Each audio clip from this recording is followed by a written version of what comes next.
Good. We should be live. It'll be showing up momentarily. Look at this. The wonders of technology. Amazing. We have just set it up in what, in 10 seconds? Amazing. It was like that all day. It was perfect for we didn't even test this. We just are like so Somebody good. likes us.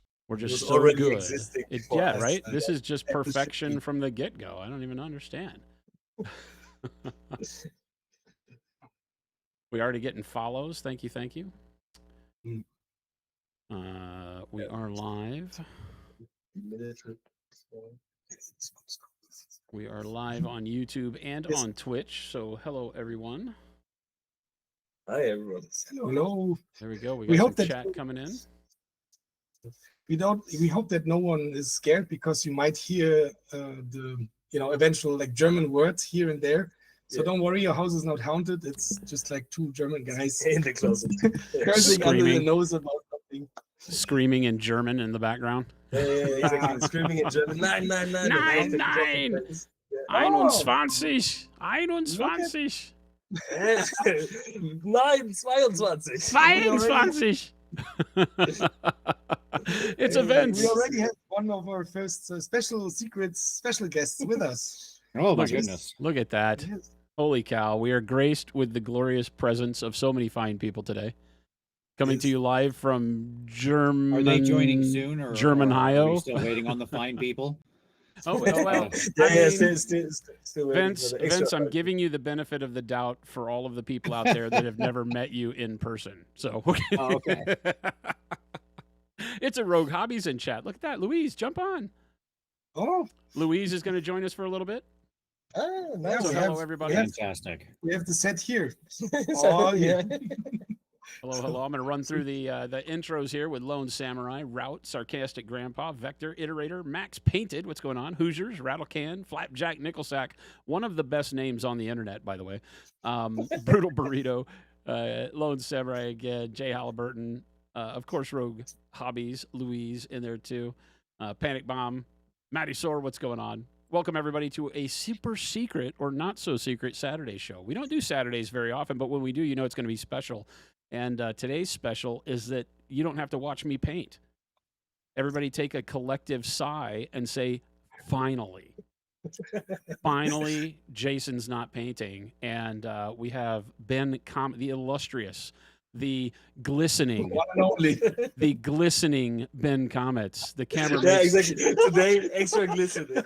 this Like, man all- this man is already Mr. Universe, and when you put him on camera, it only gets better. So welcome Ben, Matt, and Vince here with us to start. How you guys doing on a Saturday? Doing Can't fantastic. complain. Excellent.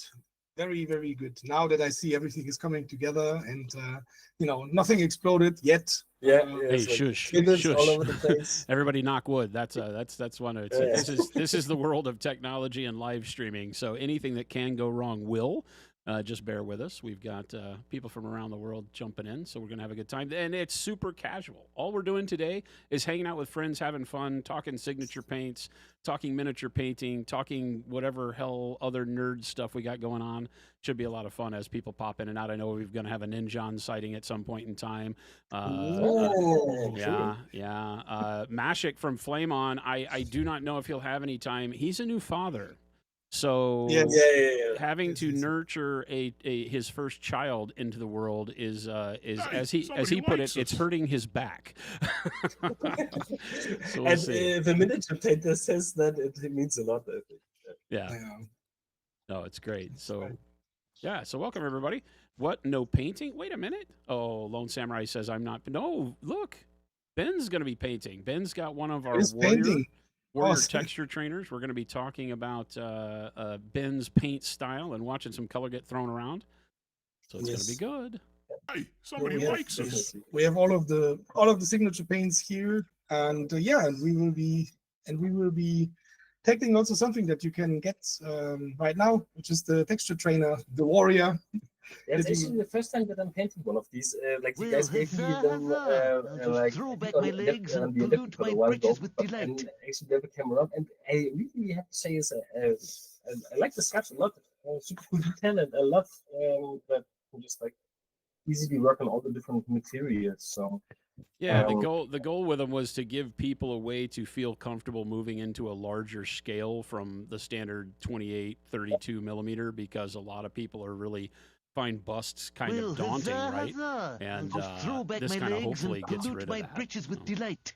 or at least makes it Well, Yeah. so this is perfect for someone like John who never paints the back of his minis anyways. exactly, So- exactly. Yeah, it's got the French style. Yeah. Yeah. He's very European with doing that. Yeah.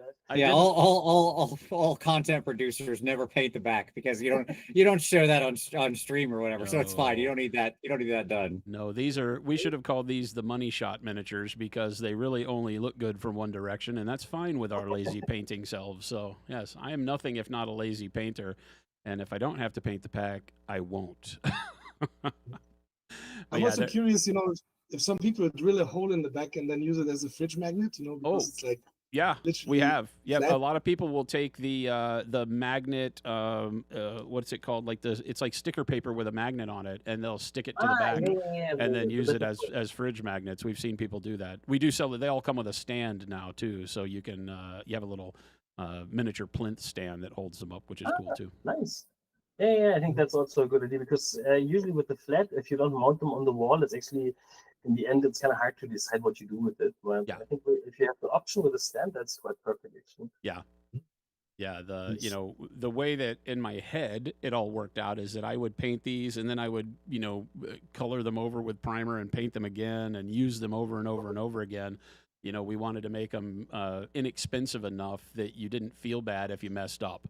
And again, and what we think found though it's- is that a lot of people use them as very high-end painting things, and they paint them for contests and things, which is also great. We didn't want to skimp on the quality of the sculpt, but we also wanted to make them affordable enough to where a new person coming in and painting a bust could be like, oh, you know what, I messed up, and it doesn't feel like $150 down the drain like some of the real expensive busts and higher-end pieces do. So I think we did a pretty good job But- of it.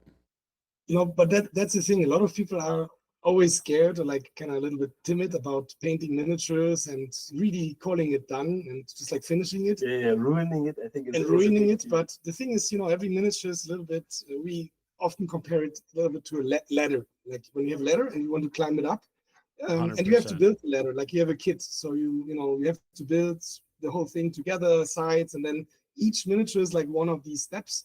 And actually, it's kind of nice to have some miniatures over time when you can say, this is where I started out. This is how it looks now. If we would always, throw it in the acetone or in the like strip it, strip or it sell away, it, or we would not have this first miniature. And Yeah. this is like the sad thing. It's like so nice to see that as a progression. And, Well, we constantly therefore- say, everybody says it in their own way, right? We have like paint fearless, don't be afraid, not scared, whatever. It really is that we're not doing open heart surgery here. Putting paint on plastic should be something that isn't an analysis paralysis thing. I'm always telling people, just put paint on the brush and go. Make the mistakes, because those are what the biggest teaching moments are going to be. So when you get people over that fear, and it's a different touch point for everybody. Hey, I got a question for Vince from Colonel in chat. Says, hey, Vince, how do you like Ready. those magnifying glasses? Yeah, I like them fine. I mean, I'm doing very small work here, so they've become necessary. I just recently updated my glasses prescription. My eyes have, degraded. We all get old. And I'm whatever the thing is where you can't see things far away. What is that? Nearsighted? Farsighted? I don't know. Whatever. I don't know. Nearsighted, I Nearsighted. think. Yeah, maybe. I don't remember. Yeah, so I have to wear glasses to like drive and see things far away, but this is still fine. Like I just take my glasses off to paint. Now the problem is the prescription got stronger on far away things, so now I can't look through my glasses anymore at close-up things. So that's all. Like I can paint without the magnifiers, but I was doing very, very precise work there. As I'm sure everybody enjoys looking at the top of my bald head. It's a really great day for everyone that they get to see that. Just like lights reflective shine. Yeah, it's like Lights all are on the there. reference, all the light reflections. We did- Exactly, yeah. I need to send you, How many light Vince. stars can you count?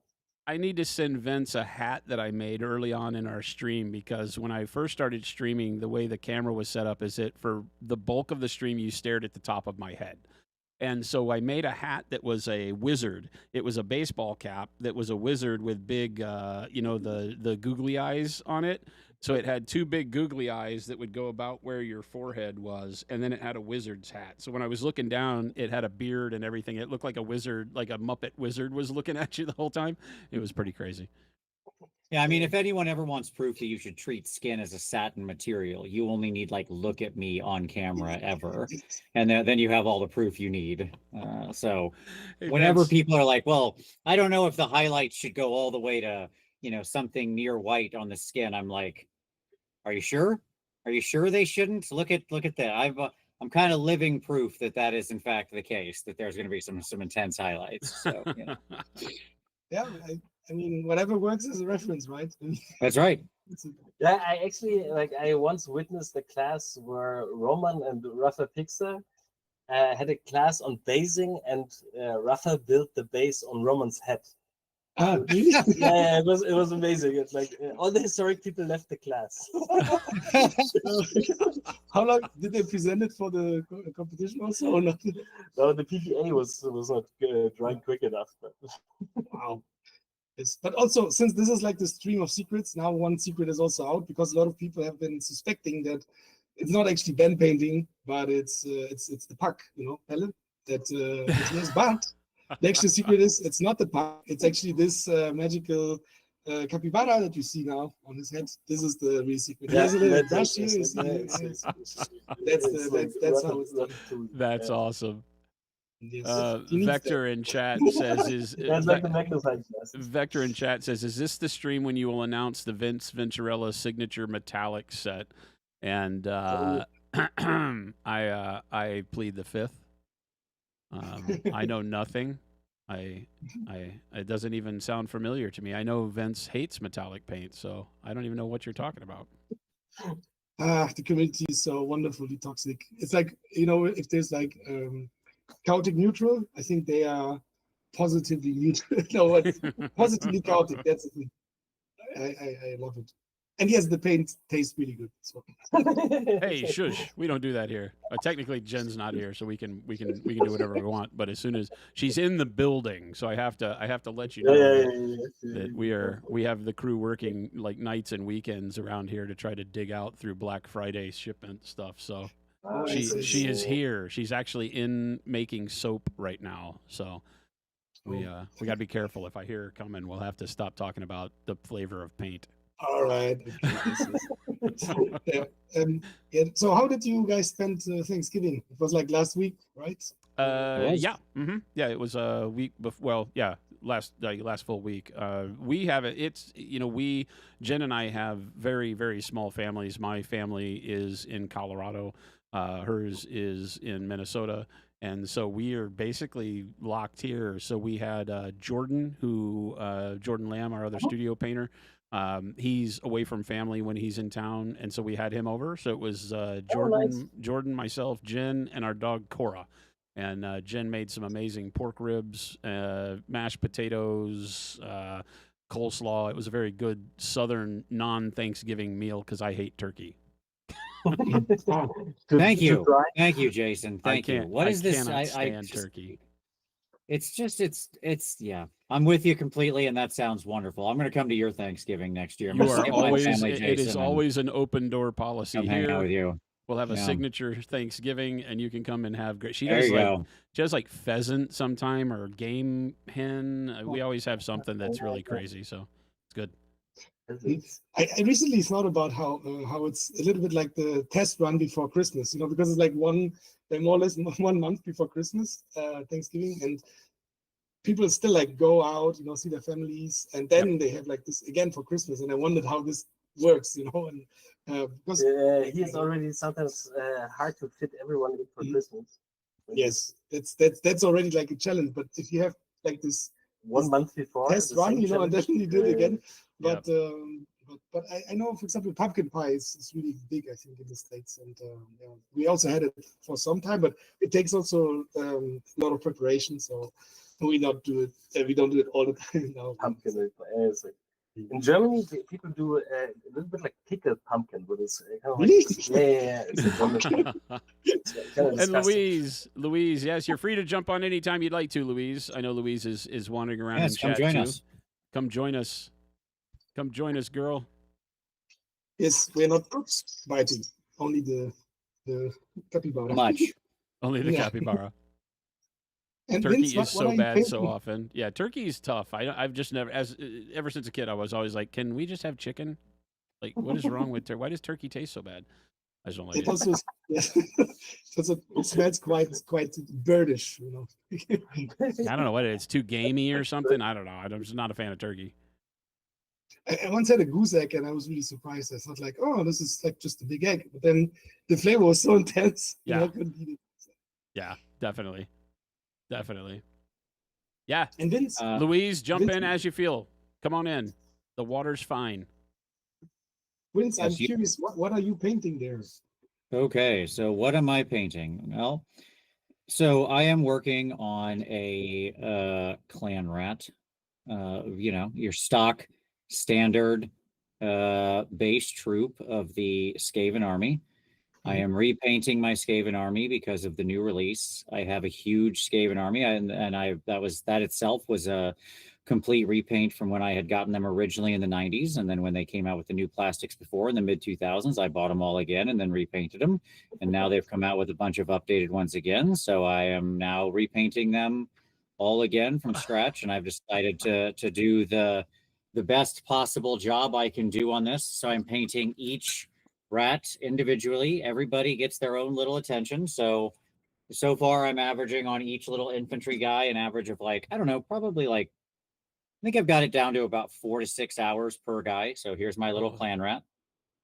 So I only need 80 of these total, and at 4 to 6 hours per, you just math that out, and there you go. And that's just for this unit. Hey, And then Vince, I'll be good. And then Vince, go I from saw there. I saw a Hello. Hello. Louise. Another guest? Hi. Welcome, Can you see welcome. me? I Hey. can't hear you. Wait, let me turn up my speakers. How about now? I That's can't so hear nice. How about now? anything. Check, Uh-oh. check, check. How about now? Wait a minute. Full of surprises. Yeah, this full day. house. Surprise, surprise. Got it. There we go. How about now? That's so cool. Hello? Better, Hello. better, better. Hello. No, Hey. I can't hear anyone. Oh no. Hello? Oh, there we go. Thank you, thank you. Yay! I can hear Yay. you. Oh, Okay. There we go. Right. Sorry, There was we go. I yelling? Was I yelling at you? No, you're completely normal volume. Sehr gut, Are we sehr on? gut. Are we in? Yes. Am I in? We are. Hello? You are We are good. in. Hello.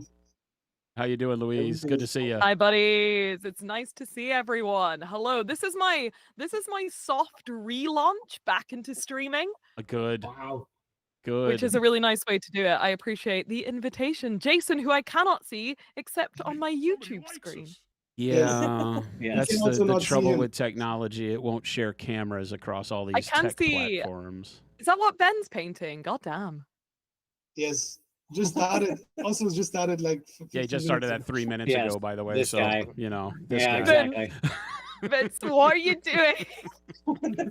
Yeah, put it Vince- down. Put Vince the mini down. trying to tie a mouse's shoelace Yeah, over exactly. there. Brush Just- down. Exactly. Vince, what are you Way too painting? good. What are you painting? What are you doing? I was just sharing that story. I am Oh, painting a little clan rat because I Oh. am repainting my Skaven army. Wonderful. And I don't believe in army painting for things you really care about. Like if you want to have the best painted army, if you want to win a best painted army award, then you got to put in the time. So every rat's their own individual little guy. So one clan rat equals hell yeah. all that work. So this will be my 15th one. And they're only like 4 to 6 hours a piece for these guys. One So down, good. 300 to go. I can't wait to see So you many. in 30 years getting that army award. It's gonna be We're gonna worth get it. there. So I just- are you contrast painting, or are you tradding all the way down to the fur?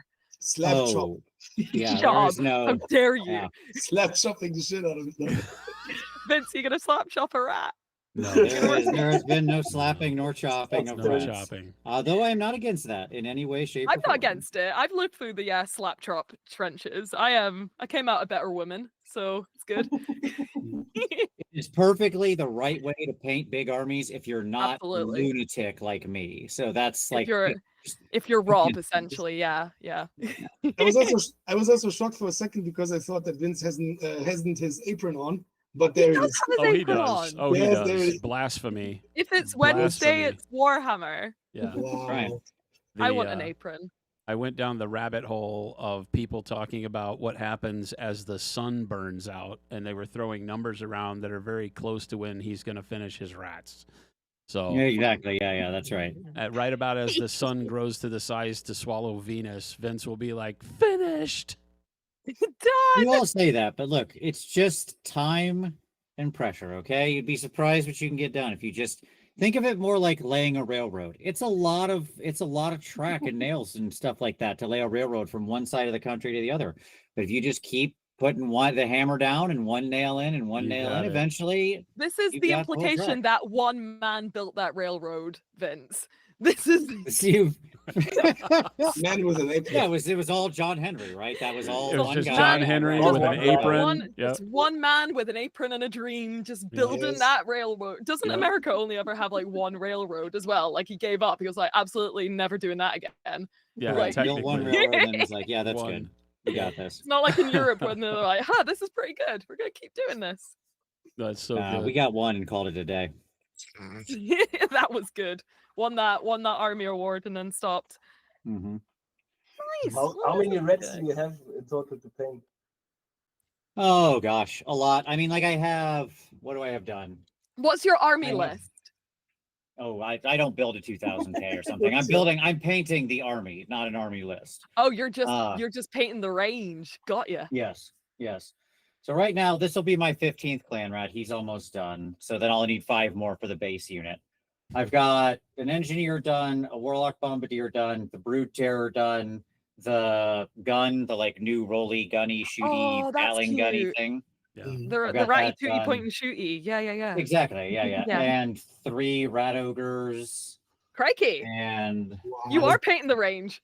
I told you. And then up next is as a reward for finishing my 15th clan rat, I've primed this guy. And I'm Oh, gonna he's paint him. special. He's a special And this baby is boy. yes, you gotta give yourself the special rewards. This is a you great gotta do the treat. the new gray You gotta seer. do The the new gotta do the Gracie treats. here, Yeah. You gotta get I'm over a the treat. child. I'm Yeah. a child. We're all Absolutely. children here. We're all kids here. Speaking of which, my hobby tonight is did anyone watch Hamtaro when they were wee? Yes, of course.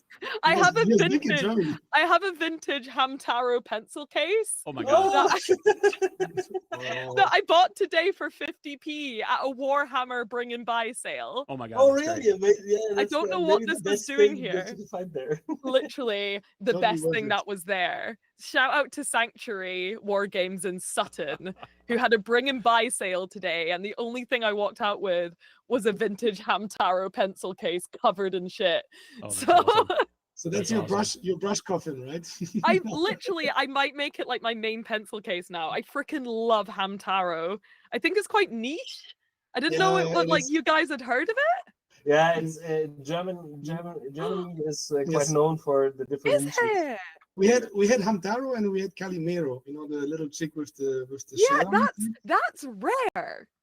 I can I still love sing the song. Germany. Germans also had pretty weird like intro songs. There's a whole lot of YouTube videos of German intro songs to like What? these old shows. It's amazing. Oh, crazy. I love Germany. The funniest You is You Captain go, Fury- you little freaks. You get it. You just freaks. Yeah, that's kind of accurate. Yes. Sure. But Turnip asks if this is the Hamtaro stream. It is now.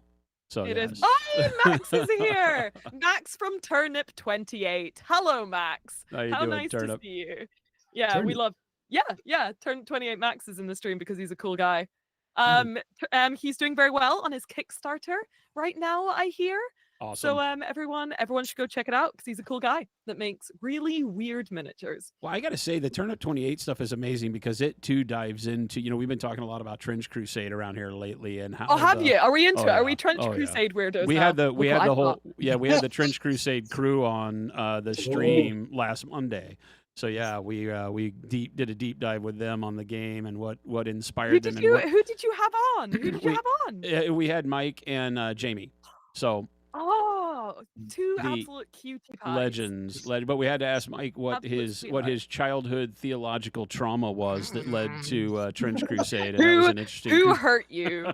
Point. show point us to on the the paladin. doll. on this door. Show us on the crucifix where you were Show us touched. on this So Or who artillery hurt bridge you? Yeah, where it was they- funny. where they hurt you. You know So, what? But I the, stole yeah, I the, stole the this turnip off stuff the is off great the too. production line. This is yeah. super cool. Oh, that's good. You got the tank hunter. Yeah. The turnip stuff is too because it goes into that really weird uncanny valley very quickly, but in a way that makes So it feel good. like it could be your next door neighbor. And I love that. I'm a big Weird War fan. I'm a big fan of things that feel rooted in the not so Rooted. distant past or not so distant future. I don't know Yeah, why. I don't know why. I'm not a it's historic gamer great. by any means, So but you for put me, aliens in it, and I'm down. I'm so happy that Turnip 28 is so popular because that's really freaky. I now understand where you two are sitting next to each other. I assumed you were in two different rooms, Oh no. Yeah, but there you go. Oh no, it's no. one room. Like, woo, that's the Trench Crusade. Woo, woo. Are you It's painting Trench Crusade? Is that what that is? No, but talking Oh, about trenches, so we cool. didn't want to Yeah. come without a trench, and Ben painted this for the Golden That's Demon this year. very. Oh, of course. I think there's also the tutorial on the speaker on how to do this, right? Yes. Hell yeah. I So- need to watch that. So we had to had something trenchy with us, so this is it. And Wait, let me find. Shall I do a spoiler for my next video? Let's Yes. do it. Yes. Let's do it. Okay, wait. nah, not on the super secret. It's Hell the yeah. super secret I mean, stream, so yes. You know what the best part is? No one will see it because I'm about 5 pixels on a screen. So, So it's like a but you guys yes. can see it. Do you want to see what I've been painting? Maybe you'll recognize it from. Okay. Oh wait, it's Oh. Do you recognize who it is at all? Probably Uh, can't. For me, it's too far away. I don't have it's a wizard with a Uzi, is it? It's a wizard with a woozy. Yeah. Yeah, also, that's Yeah, ancient. It's wizard with submachine gun. Yeah. LE7. Yeah. I Hey, believe true the classic. technical term. Back in the day when Games Workshop still had like some Yeah. really, really weird. I ideas. mean, Oh, yeah. they are still trying to like. I feel like Necromunda, they still get to be little freaks. Like Yeah, I anyone know. in SDS just gets to be a little freak, which is great. But Yes. yeah, I decided brilliant. I'd do a video where I'm like, I paint the world's rarest Warhammer miniature, and I think it's one of them. That's Yeah, awesome. I think I it's, another Oh, how second dare one- you put me big on the screen like I didn't. that, Jason? I didn't. I just don't even know saw- what you're talking about. I don't. I don't even know what you're talking about. I'm Jump scare. unfortunately just randomly pressing buttons here and things are happening and I don't know what's going on. You look and- like a nerd. How dare you do this to me? Louise, Louise, I have hate a- to break Louise, it to you, but Louise, yeah, unfortunate update. Are you Yes. gonna Yeah. hold my hand when you say this, please? We- Don't. Actually, you are in the company of nerds, Louise. Yes. I'm Makes sorry to sense. have to tell you. Is it even yeah, even I in our thought- best days? We On my worst day, honestly, I could be so much worse. But yeah, I thought because I have this thing which is like, you know how some lassies date really terrible men, and they're like, I can fix him. I have that with miniatures, where like Sure. I just get the ugliest miniature, and I'm like, I can fix him. But I can make I him. really also love that. It's like I love making an ugly miniature better. Actually, I think Oh, yeah. it's a lot of fun. It I love shows it. it's a different challenge for sure. Horrible sure, sculpts like- can be made amazing with the right paint job. Oh. I've always believed that, Oh. and it's a great challenge. Oh, Jason, there wasn't an eyeball. I I stabbed around in an eye socket for a good 5 minutes and found nothing. Nothing. Nothing. Like, I don't know who sculpted him. I've also have you seen tangent that speaking of Trench Crusade, speaking of what I was speaking about, Napoleon Dynamite's making a documentary on Yep. grimdark wargaming. Yep. Yes, I saw Okay. that. She's that. It's Yep. pretty. So cool. It's like Like, the I'm What losing is- my mind. What is this dimension, right? I mean, what is this timeline? It's Isn't the that wacky crazy? warehouse dimension. We multi-track shifted after Harambe, and now we're in the weird one, Oh, which it's I'm crazy. okay with. But It is I also crazy. have one French Crusade story because exactly 1 year ago I was in Finland, in Helsinki, and there I met up with Thomas Thomas. Greenan, who is actually, you know Thomas, he's a legend. Like He is a cutie wrote pie. more time, like, More time. Yep. and then Yeah. because he also worked in game dev, so I was also there like on an event, and then we met up with a friend.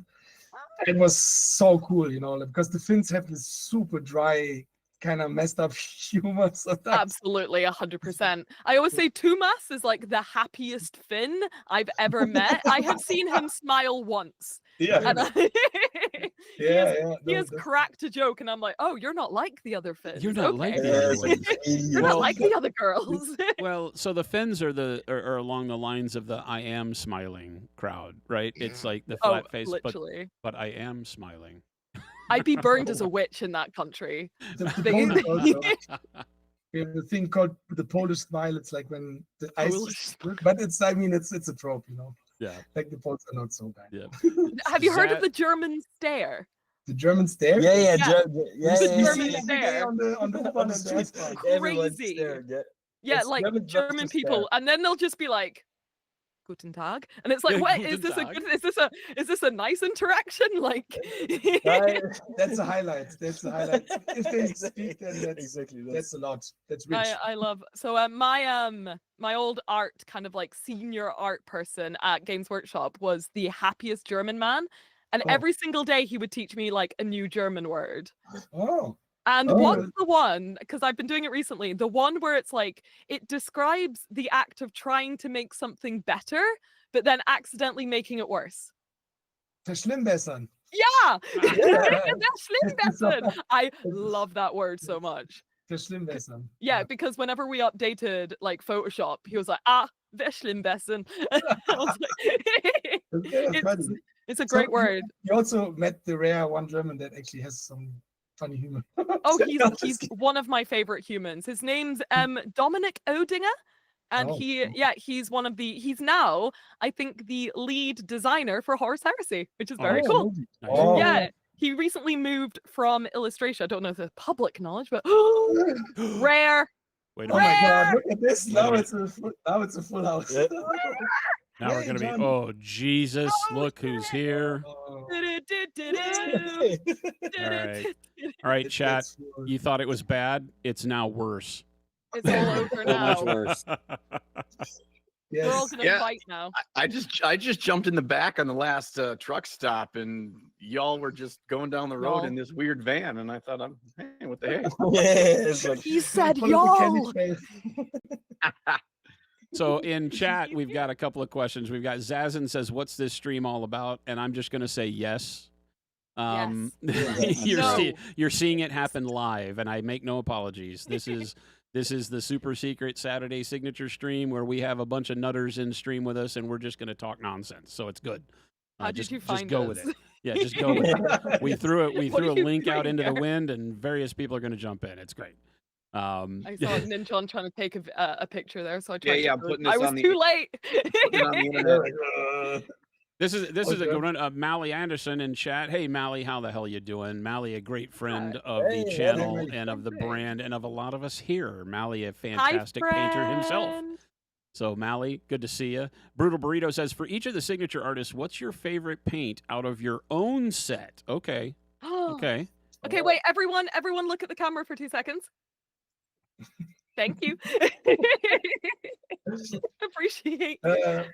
Jason, I think ooh, you have first. to call us out one after another because otherwise it will Yeah, We'll talk yeah. at once. We'll- Okay, we'll so just we'll start start fighting. with Matt and Ben. So Matt, what is the favorite color out of your own set? I'm pretty sure that's the dark bronze Dark because bronze. that might or might not be also the reason why I also wanted to have like a signature paint in the first place. Good Because answer, that was good the answer. one paint that I could not find anywhere and it was driving me nuts, you know. I mean, you could find some bronze in Yeah, some but capacity, Not but like not that. exactly that bronze. Not the color that makes us think of a particular thing that might rhyme with Ben tits. Okay, I've Yes. That was my outside Vintage, voice, by the way. no, yeah. Yes.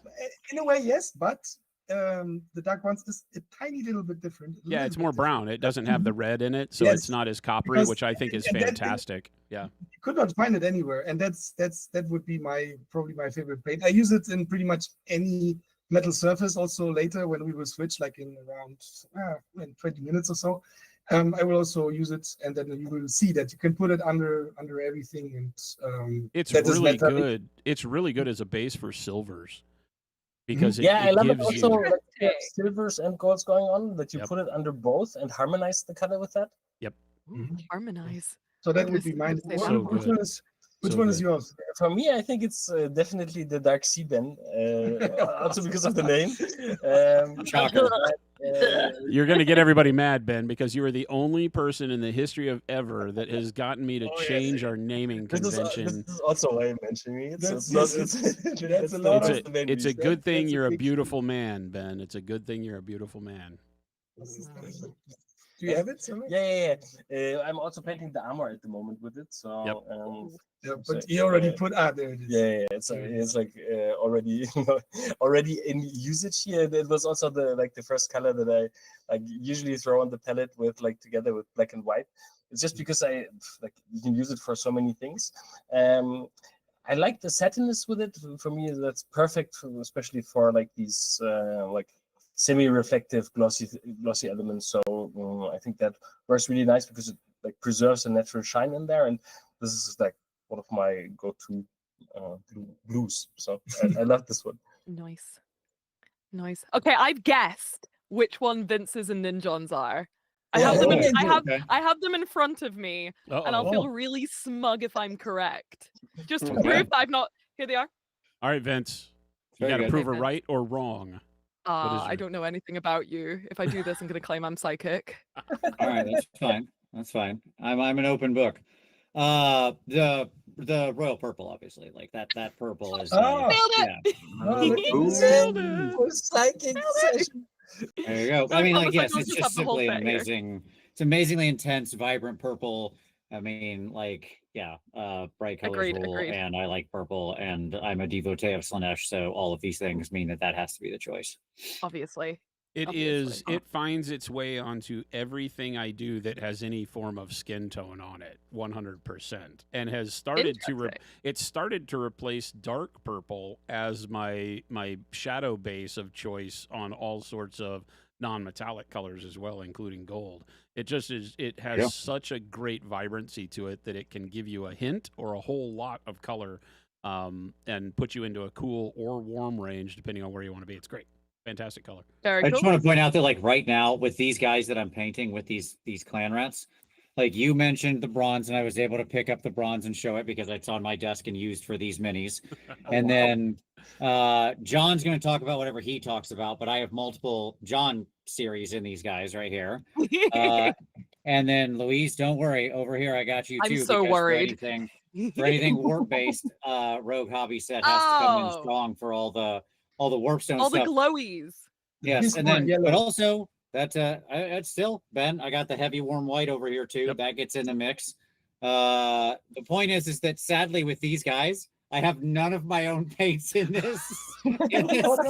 It's all you guys. Everybody love else on this yourself. screen Please. is my entire scheme. That's awesome. Nothing is none of my own. Go Yeah, ahead. He's, so he's good. very humble. He's a humble man. All Okay, right, we're Ninjon, gonna skip Ninjon. Louise and go to Yeah. John, so that if Louise gets both of these right, she is the I champion. think he's gonna surprise us because Well, first things first. The more you get to know Vince, the more you'll know that humble is the last word you'd use to describe him. man's wearing an apron and gloves. He's Yeah. ready. He's I'm locked wearing an apron in. with my name on it. Second, Vince is wrong. His correct So answer was good. any of the colors from my set, not any from his own. That was the right answer. Crikey. Third, my favorite from my set is obviously Dark Sea Ben.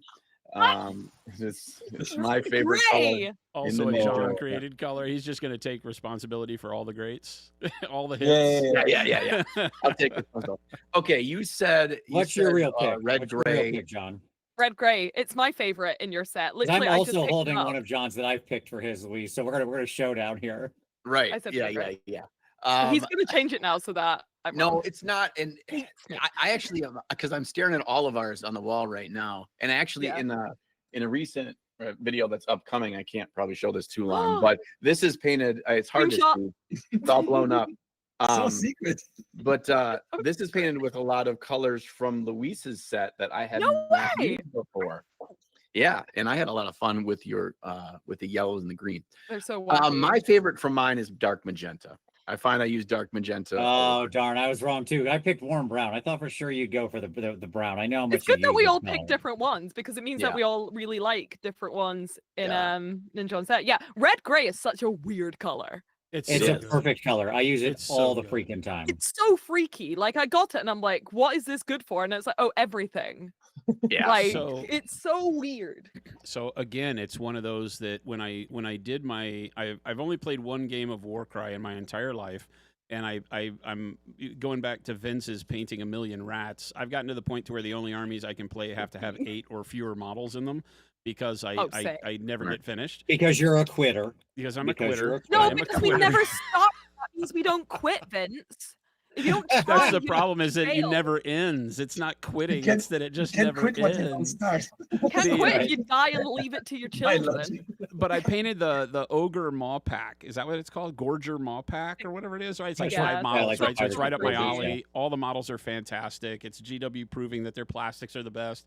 And I had a lot of fun with it, but the red gray became the base for the flesh on those models and was just astounding when you want to do any kind of flesh that is either trending towards undead or just that I live in a cave and am as almost albino as can possibly be. Yeah, It's just for so sure. good because it has a hint of life with the reddishness to it, but it pushes you into that desaturated neutral section really quick. You're It's getting awesome. you're getting a lot of love for red gray in the chat as well, so Mr. good. Ninja. So good. People are big. They're stanning. They stan red gray is what I'm hearing. Do the Yeah, kids it's a still great stan color. Again, But it's dark my magenta, you can't argue with dark magenta. It is that? No.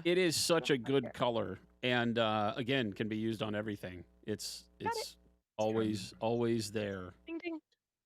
That's just props to Jason to be able to make the paint Oh yeah. that we wanted to make, but actually have a level of opacity with it that Oh, a true pigment magenta is just so hard to do. So that's why I agree. fall back to it so much because I love the tone and it actually acts how I want an acrylic paint to work.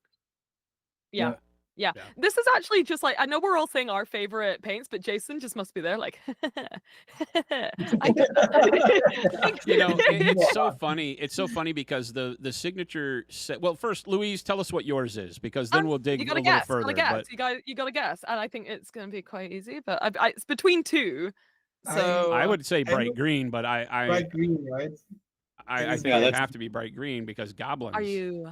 Are you locking in? Oh my God! It's either I that or want dark to- hot I pink. go for dark hot pink because That's- I'm using that Oh, at the shit. moment. I think Dark- Ninjon's got it. It's dark- between dark turquoise and What? dark hot magenta. Mm. There you go. What? Yeah, They're so good. They're Boo. just I knew that was the But- other one I wanted to go for. That great. They're both really good, but that pink was Oh, going there to it get is. me right there. so. I'm Have actually, you yeah, have you I'm tried using the it at the moment for the ultramarine? shadows of the gold. Because the ultramarine, it's like an optical illusion. I think as far as like the coolest paint, Jason, what did you put in that ultramarine that makes it like not ever reflect any light? So it's like, you know what, Vanta black, where it's like the blackest black Yes. in the world. It's like that, but for blue. And it's Mm. honestly like think it- whenever someone uses it, some guy, I don't know if you saw this, some guy like posted a video and he did a bunch of capes in ultramarine and he's like, this doesn't look real. Yeah. It's insane. Yeah. I think It's for so this, freaky. Jason has found the Smurf village and just grounded there all in like, Round pigment. Smurf flesh. and that's how You he just- done it. Like You just have to squeeze That's them what it really would be hard. called. You just have to Yeah. squeeze them really hard. It's just thousands and of then, tiny voices suddenly silenced. Oh, it's the ultramarine is wild. It's so good. and But and yeah, I think it Oh, was yeah, one go of those that when we started with Louise and she was showing me this huge bright palette, it just instantly clicked because I'd been working on the ultramarine as a single pigment paint and also that yellow with the bismuth, and they were both Oh, amazing paints, but we just didn't have an expansion for them yet. And so when I pitched them to her, perfect opportunity. I think she just Hell this watching the top of her head blow off as it was like, oh my God, and they were Okay. so good and vibrant, and they work so well. Louise, you did a video where you showed kind of CMYK mixing with your palette, and between So the dark hot crazy. pink, the bismuth yellow, and the ultramarine are not your typical CMYK, but they work so well. And because they are just so easy to mix and maintain that vibrancy throughout. But yeah, it Yeah. really is. I have to say, I'd like to take all of the credit, but when we did the Love it. formula for Pro Acryl, we knew it was going to work with a broad range of color. But when you guys got into it, the first thing when I started talking to John and Vince initially, and I said, "Hey, I have this silly idea. Are you interested?" And they jumped on immediately because I think both of their brains went to, I have these colors that are either no longer available or just aren't quite what I want them to be. Is that right, guys? I mean, it feels like our Yeah, first correct. conversations were built around, they used to make this thing, or I always find myself mixing it. And so, Yeah. it's having brains like you guys with your creativity, all of you mixed in, and of course, Mashik and the Adepticon spray team guys aren't here, but they are part of the same conversation. Is it, I get so close to it, it's like I can think of awesome colors and things like that, but when I got the input from you guys, it really just launched it to another stratosphere. It was like, oh wow. Because as an artist, I get to see the creativity through your eyes and be like, oh, of course, why have I never thought of that? Why didn't I think that was a color that would be so great? And I didn't even flinch by the time Louise said, I just want all these colors that are like, rocket, What if we jet- just did every color? Yeah, it's just Like- like super vibrant, and I'm like, that would be awesome. And I use all of the colors from everybody's sets all the time. Oh, me too. Yeah, And shout it's out to Flameon insane. set. I use Yeah, that. Oh my His is God. probably the one I use the most, right? I'm And the same. and I wouldn't think that I would, because it is a lot of like brown tones, but Mhm. like the whatchamacallit, the bright pale yellow is one of my favorite things. Like I'm nearly all out. And it only came out like a couple of months ago. Like, It's a tremendous tint. Yeah, his set being so monochromatic feels different from everybody else's because it's more purpose built. And so, we have to get to the point where we tell people that, hey, it's not just non-metallic gold. Check this out. Like right now, he's painting that cat. Have you seen the little chibi style cat model that he's painting? And it's so amazing. Good. And that's all the colors from that set because they are so versatile in that palette of browns and yellows. The dark green brown, the dark orange brown find their way into just about anything leather that I ever paint. That with John's warm Same. brown are just tremendous. Just great The stuff. caramel think that's- brown, really good for like for The as caramel is leather paint. amazing. Yeah. Yeah. They're all very good. And I think one of the strengths of the signature series as well isn't just like, oh, it's a different color than anyone else does. It's like, this has been curated specifically by an artist that you really like their work. So like that there's a reason for that. And with Flameons, I was like, oh, cool, maybe I can do non-metallic now. I can't, but like it felt like maybe I could. I mean, I sure if you watch That's the whole idea. if you watch the whole tutorial enough times, you fall into a trance and then you wake up and suddenly. Yeah, suddenly I it's wish done. that was Yeah. true. I Have you tried torrented my hard own enough? master classes. I forgot You everything. have to try harder. Yeah. One day I'll paint like Flameon, maybe when I'm at the Vince level where it's like, cool, I'll have my army finished in 5,000 years. How's it going, by the way, Vince? Yeah. It's going The great. way- We're almost with done the with way this he little guy. paints it, Almost it's done. like Teeny wanna tiny see- victories in chat. Chris Frozen, what is going on, Chris? Love to see you.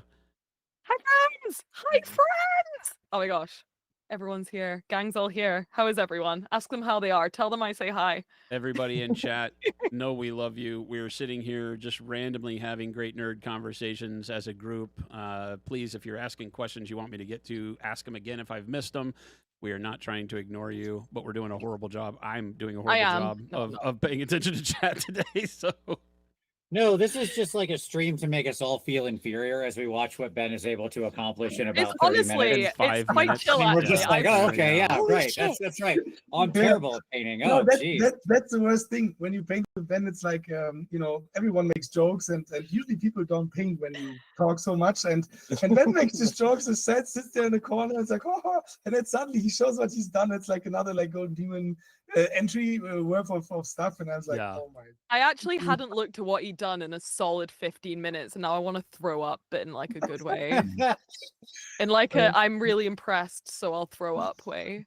So So- Zazin in chat asks for Ben, says, Ben, what's your process for painting non-metallic metal? Now that's a big question. I'm But listening. I'm let's sat. let's break it down to how do you I'm gonna expand on it for you there, Zazin. Like Yeah. when you're looking at a model, Ben, how are you initially breaking it down and how do you develop your plan of attack to do your non-metallic? Because we're seeing it happen live. You're seeing him kind of sketch in his highlights and such. So Yeah, it's like what met like, it's very good. What? It's very good. Matt is a handy Yes. friend and assistant. Like So, the number girl. Where is it? Bro, there. that's actually crazy.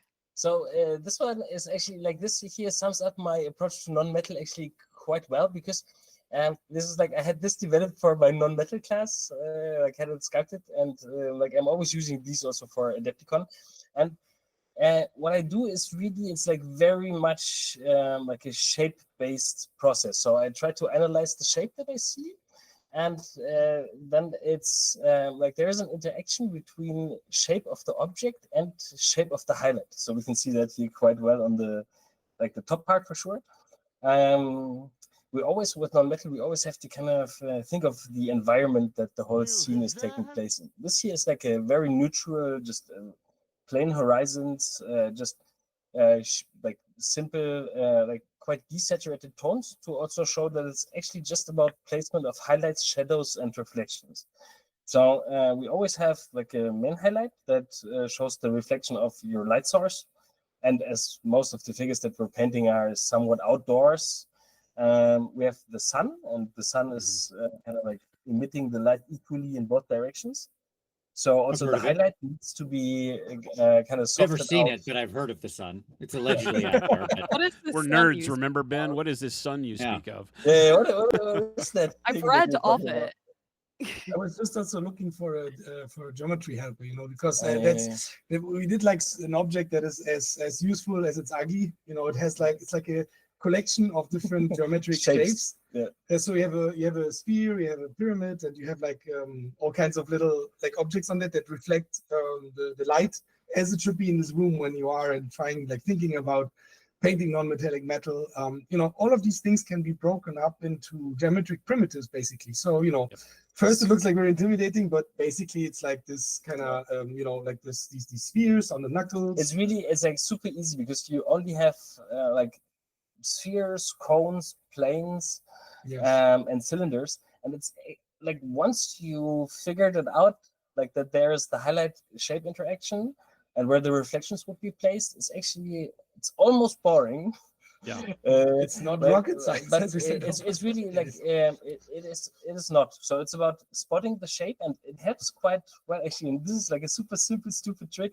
But looking at the figure from the direction of like of your light source, and then kind of like looking at the shape, and the shape translates quite well into the silhouette. So if we have a sphere, you can see it here quite well. Like the sun is like reflected in each of the spheres because each of the spheres is one solid geometric primitive. So each of the geometric primitives picks up the highlights, and then it's about main highlight.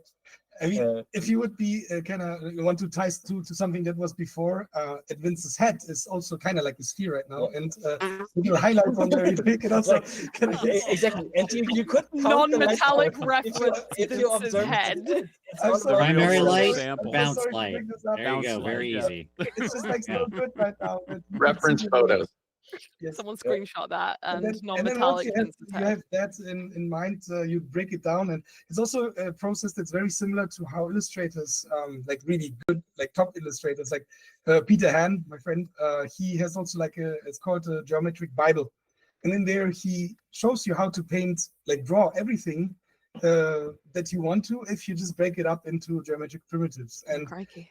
this is kind of, you know, the same thing, and but you know, the devil is in the details. Like this is also Ben knowing about these primitives, but also trying it out hundreds and hundreds of I think it's also times. really it's training. It's just like like once you've spotted it and once it worked out like one time, then it's very easy to actually replicate that. And then the question is like where's your light source placed, and like what can you see in the reflection? Or for me, it's like I don't really like those super defined reflect. I mean, I adore them, like these super defined reflections, like Kirill does them, Yeah. where you can basically see the village Trees, in the yeah. background Oh, burning down. love those. Those Yeah. are so like when they paint like the trees. It's more like Yeah, yeah, chrome, but like really, a like, true the Kirill, polished you have, like, chrome or burning mirror. Crazy.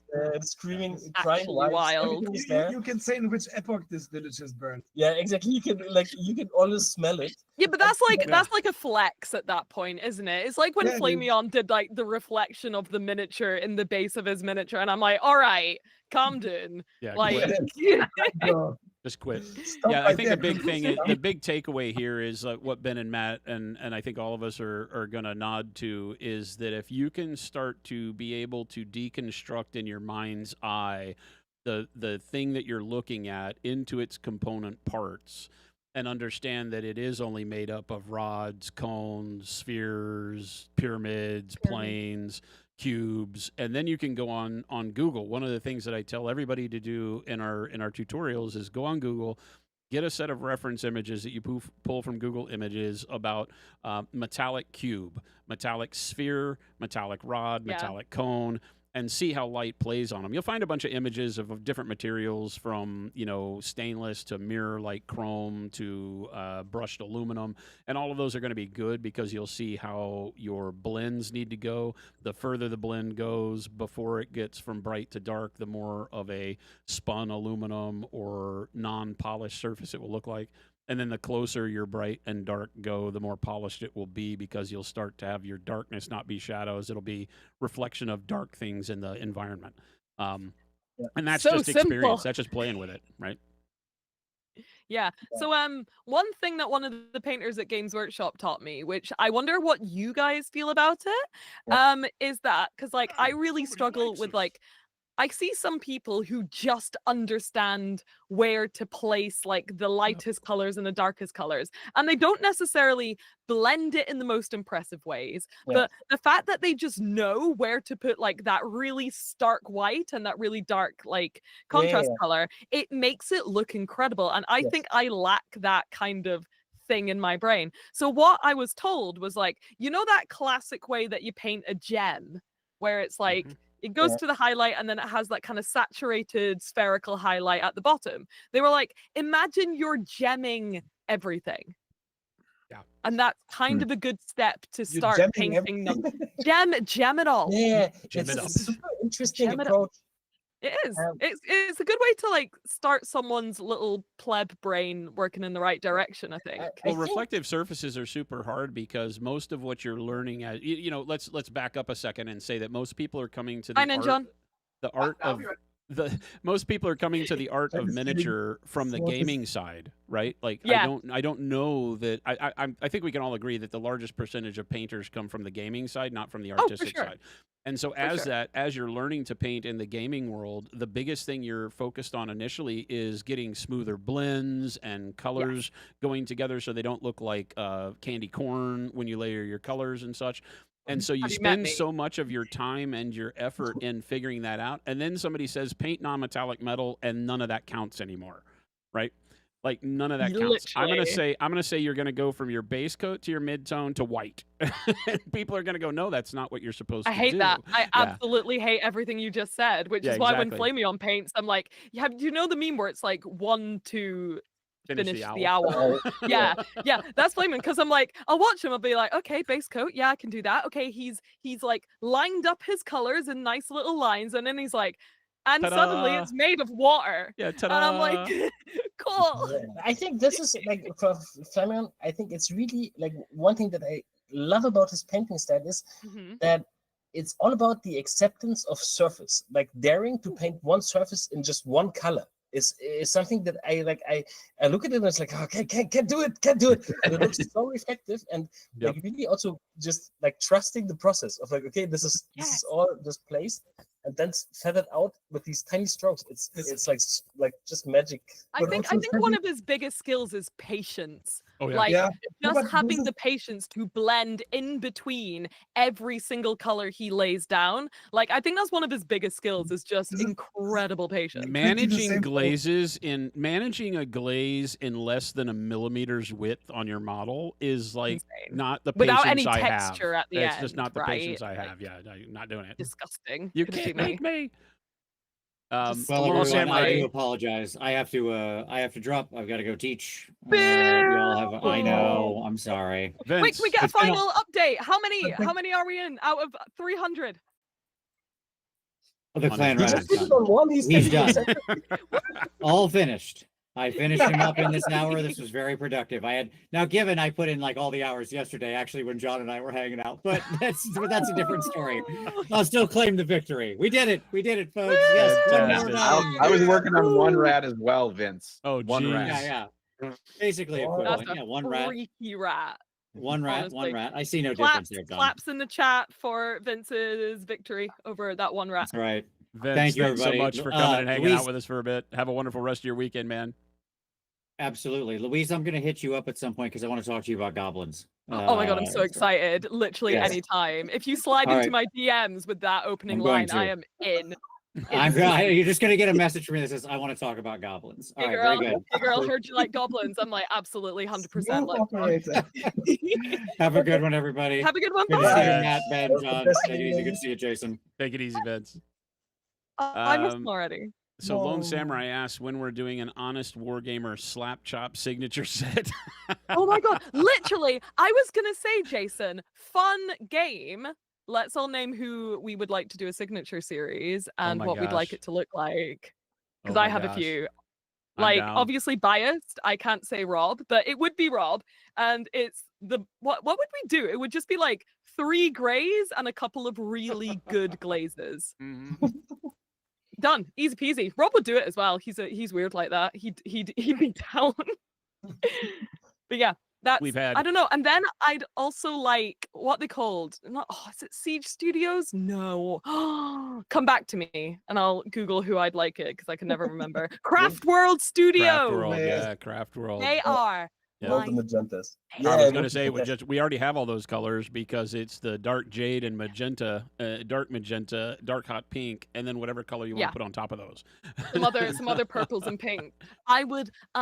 They're my favorite like style of painting. Like they can just slap any color over any color and I'm like that makes perfect sense, of course. Very Of course painterly, that's what very skin looks like. It's so good. yeah, very painterly. Yeah, You can see the it's also knowledge, of forget about color the and action too. canvas Yeah, painting. you can exists see there, their yeah. background in like fantasy art and stuff Yep. like that and it's so good. Yeah, So fantastic. that's my 2. I stole 2. I'm sorry. No, that's good. Someone Wouldn't- else picked Wouldn't someone. Rob's just be like the black and the white and then a bottle of the glaze medium? Isn't that Oh my god, actually yes. Just 3 bottles of glaze medium Yes, is the other half of the set. yes. apply to any color? Yeah. Yes. Okay, we will switch around with Ben. Now I will be continuing. Yeah, we We will will fantastic. switch seats. Oh, fine! It's like the Mad Hatter's Tea Party. It's yeah, Change it's a Oh, tag oh, team wow. painting. Wait, John, you need to squint with Territory. me. Tag yeah, team yeah. painting. Let's go. I want us all to take a moment to revel in what Ben has just created on the armored arm of the warrior. I don't wanna look at it. I in don't wanna sitting feel bad here. tonight. for less than an hour. So yeah, there you go. There you go. See, chat, it is achievable. I expect everybody. There'll be a test on Monday. I want to see everybody's warrior texture trainer with the non-metallic really- metal done and nothing but dark sea bin and a little bit of white. It's actually dark So sea upsetting. white, and I used quite some of Luis's set. I used the Ultramarine. ultramarine on the fabric, and I used the dark turquoise and the bright green on the reflections. Yeah, It's it looks so good. stunning. Yeah, Actually stunning. Like, if anyone wants to know what I've done, I've managed to clean up my Hamtaro pencil case a bit more. And it's clean now. So- fantastic. I've been I'm able not to saying eat. it's just as impressive, but I- you know. I've eaten 1/3 of a blueberry donut in this time, so that's my What? achievement. That's my achievement so far. my God, Gabrielle in chat says I have to say starting with ultramarine and wet blending up highlights with the dark turquoise is your favorite for bright blue cloth. That's a great combo, right? Insane taste. Yeah, that's a great Impeccable taste combo. and paint.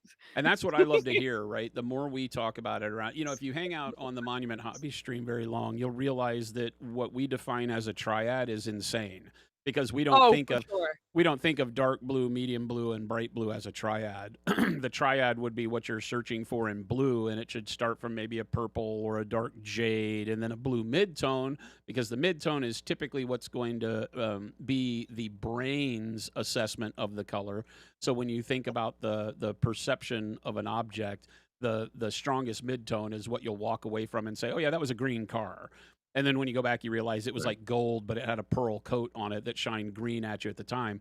but that strong midtone is what's going to guide it. And then a highlight that just leans into a warmer version of that color. You know, I'll use yellow, like Louise mentioned, bright pale yellow. I'll use bright pale yellow mixed with any color across any hue and create a tint for it to highlight damn near anything, because it'll just give you that snappy warmth like Ben was talking about. A lot of what we paint is meant to be outside. Now, granted, outside and grimdark landscapes can mean anything. It doesn't mean yellow sun all the time.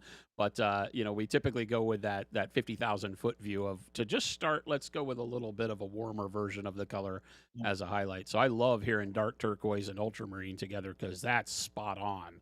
You know, adding that green together with the blues is going to be perfect. That's an awesome combo. Jason, I've just seen a really fun comment. Can I aim it at you? Oh, yeah. Yeah, for Jason. From Lone Samurai, what would your signature series be? I have 120 plus colors that are my signature series. What are you talking about? No. Pick That's 6. not fair. That would be you in That's your not painting fair. style. That's It's a good so fair. question. Pick your 6. Pick your children. Choose your children. Okay, no, this is a Know great your question. babies, This is a Jason. great question, and I feel like I can answer it without alienating any of the non-6 colors that I have to pick. Okay, so Okay. I think if anybody knows me and has watched, that it would be, and here's the problem I have to steal from some of you guys. I think that dark purple has to be in there. I think that Payne's gray has to be in there. I think that probably khaki has to be in there. Oh, I love a bit of khaki. Which a story of Love a bit khaki, if you look at it on the label, has one of our little Easter egg comments on the label. What? Is that a thing? Oh, have you not? Pick up green. Do you just have regular green? Pick up your somewhere. bottle of green. Louise is about to learn something about Prochrome. Fluorescent green. Just look So at many greens. Just green. Green. Okay, got it. Now read the little word above the color swatch. Right? It says Soylent. Yeah. If you can look at orange, there's a couple of them in the line that are just little Easter I'm no eggs. longer taking part in this stream. I'll be over here. It's just Yeah, so oh there's my a, God, there's a how couple of many- those. How many? There's a couple of those. You'll just Goodbye. have to dig for them. But on khaki, it says finally. And finally won't make any sense to anybody except for the people that were around when we released the I was about to say, I don't expansion get set. it. The expansion set that was supposed to have khaki in it that didn't, because I couldn't get it to be the color I wanted it to be. So khaki has to be in my signature set because it's the only color that took me over a year to get right. Why was it so specific? I can't find it. Well, because number one, when you think of khaki, khaki isn't really a term for color. Khaki is just an obscure term that we've put to mean anything that's in that kind of desaturated fatigue brown and green range. And it can be more yellow, it can be more brown, it can be more green. I've seen khakis that lean a little bit towards grayish blue. You know, so for me, I was like, I was always trying to fight with myself on what I believed khaki was. And what I was looking for was a yellowish tan. Right, because I wanted it to be like, you know, silly office man's khaki pants. But then whenever you would Google images of khaki pants, you found out there's 50 different colors of khaki pants, and so it didn't. I was so frustrated. So it was literally a long weekend of me saying I'm done with this color. It's not coming out, and everybody laughed. No. And then so we didn't release it. It didn't come out. So if you look at it in the line, its SKU number places it in line with like expansion set 2. Or 3, and yet it's in the expansion set 4 because it came out so much longer. So khaki It's a has to very be in there. It's also vibes-based paint color. yeah, it's also Like a great you color. just Yeah, it's also just a I great color, so I love it. So khaki would have. So what have I got? I've got dark purple, khaki, Payne's gray. I think warm gray. Warm gray has to be in there. I would put the whole warm gray triad in there of dark, warm, and bright. I love bright, bright warm gray. Stunning. I can tint and shade warm gray to get where I need to be. So warm gray has to be in there. Okay. I think I have to put pyro red in there. Ooh, good one. And I mean, I got to be honest. I think just because of the fact that it started our entire journey, that bold titanium white has to be number 6, right? Good I answer. love, but it Good has answer. to be. It's so bold- iconic. It was where we started. Jen and I were mixing bold titanium white by hand and said we were never going to make any other colors except that. I mean, fair. You probably could have just lived your life on bold titanium white and been very happy. You know, it's funny. It's so good. We just make white. We just make white, you know, but the reality was we had to buy equipment to fill more paint. And when we started looking, it was like, well, the equipment's not affordable for just one color. We have to make more colors to be able to afford the equipment. So that's what it led to. So yeah, I think it's not a very inspiring thing for me. If I have to pick, it would be more of a, these are the colors that really mean the most in our journey to me. And some of which that I just paint everybody just knows that I use dark purple and Payne's gray all the damn time. You know, everybody's like, oh, you know, here's Fuse again. He's going to show us how to paint, you know, whatever it is, something Imperial Fist. And what color does he start with? And you'll see all of chat say dark purple. And they won't be wrong. Yes. I'll be like, yes, my Imperial Fists are based in dark purple, you know, and so. Which is funny because we don't make a dark purple primer, and that's our most requested thing. People are yelling at me for that. So, are you gonna make a dark purple primer? Yes, the answer is yes. Yes, we will have an airbrush primer in dark purple. Yeah. Oh, And also a red oxide, something that's along the line of the red oxide or the burnt red line too. So we're gonna have it to where eventually the camo green and the black brown primers are interchangeable at retail with the others, and you'll be able to buy them all on the website. And but what you see in stores will change based on what people buy in their locales. That's good. Yeah, people seem excited for your signature series to now come out, Jason. It's already Congratulations. out. You can buy it. You You can it. just go buy it. You just make a little different box and just put Yeah, it like in a the box, bundle. Jason. Get yourself a wee bundle. Bundle it up. Treat yourself. You earned it. Awkwardish says bouncing off of Bakamara, and he already left, right? But Baka said that I believe Baka said that Ninjan was his gateway drug into the miniature hobby. So John influencing and winning friends for years now. It's always Hearts and great. minds, It's always hearts and great minds. when we see people that are like, you know what, the whole reason that I got serious or really got interested in painting and elevating my hobby was because of so and so, and being a part of that conversation is great. So I know everybody on this panel feels the same way when they hear that. No one has ever taken anything seriously because of me. Oh, I wanna make that you very are a clear. liar. All right. I want to tell you that we get, for each and every single one of you, we get a tremendous amount of people that say, oh, I just want to thank you so much for working Oh, with. no way. Yeah. Oh, yeah. And Louise, you're right there with them. They're like, oh, my God, thank you for working with Louise. She's such an inspiration and yada, yada, yada. So, yeah, you underestimate your influence out there, which is great. Nerds. But Sorry, I didn't yeah, mean right, that. I love you. nerds. But Awkwardness says Nerds. Vince was my gateway into pro painting, and I didn't even know it. That's awesome. Now that I'm getting to your comment after he's gone. And now Vince doesn't know it either because he's gone. Yeah, Neither damn of it. you will ever know. Nobody's telling Damn him. it. It's fine. You don't need to I'm tell not him. telling him. Damn I ain't it. telling him. You want to talk about yeah. goblins? I ain't telling him. I will say Iterator that, says like- watching the stream Yeah, while but- pushing a shopping cart is hazardous to other shoppers. You are the ankle biter today. So that's great. I love that somewhere in the world the stream is on in Safeway. So that's good. That would be actually kind of cool. Hola. I don't know why I assumed it was in Mexico, but there we go. It would actually be an interesting question, like from where people are watching the stream. Not only the country, but Oh, also yeah. the location. It's like, All over. Who's got the lowest population density? You win. Oh. Which is the Well, that's always rarest interesting, flag yeah. wins. Let's do Yeah, a that's rare interesting. flag test. that I would I be don't know any interesting, yeah, flags. for sure.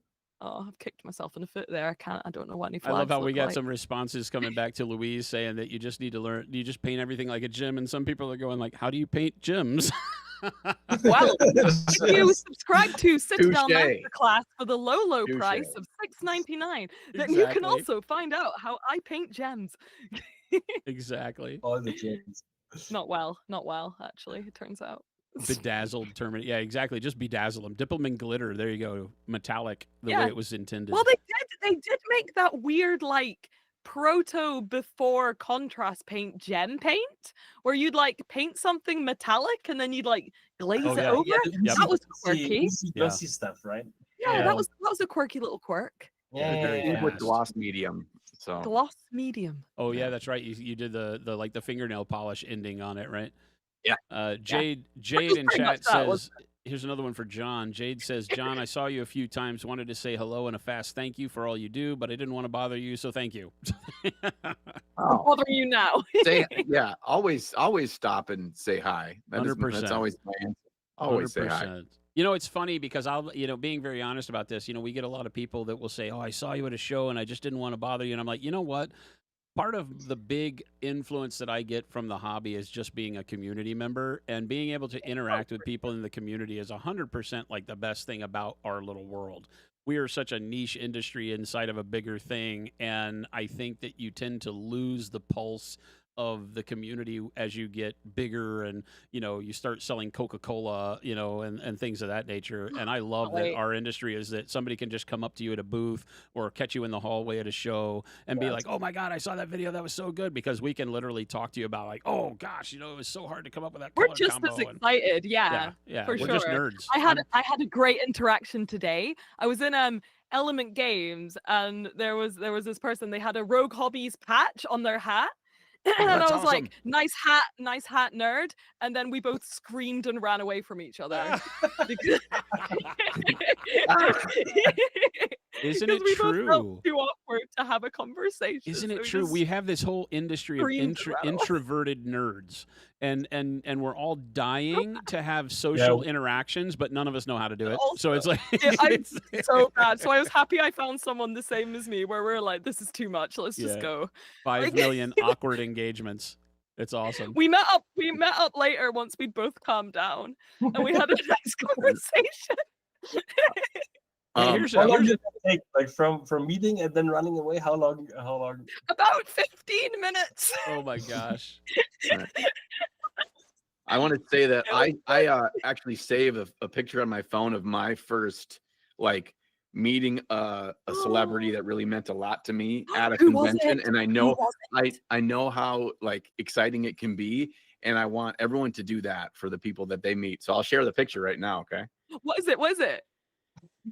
I can't It's tell. Ben Who is Comets. it? Oh, It's Ben. yeah, I know It's this Ben guy. Comets. Yeah, Look at yeah. that. Who's that look at- handsome man? Who's Yeah, that he's- stallion? Who's it? he doesn't look very Yeah. thrilled to be here with me.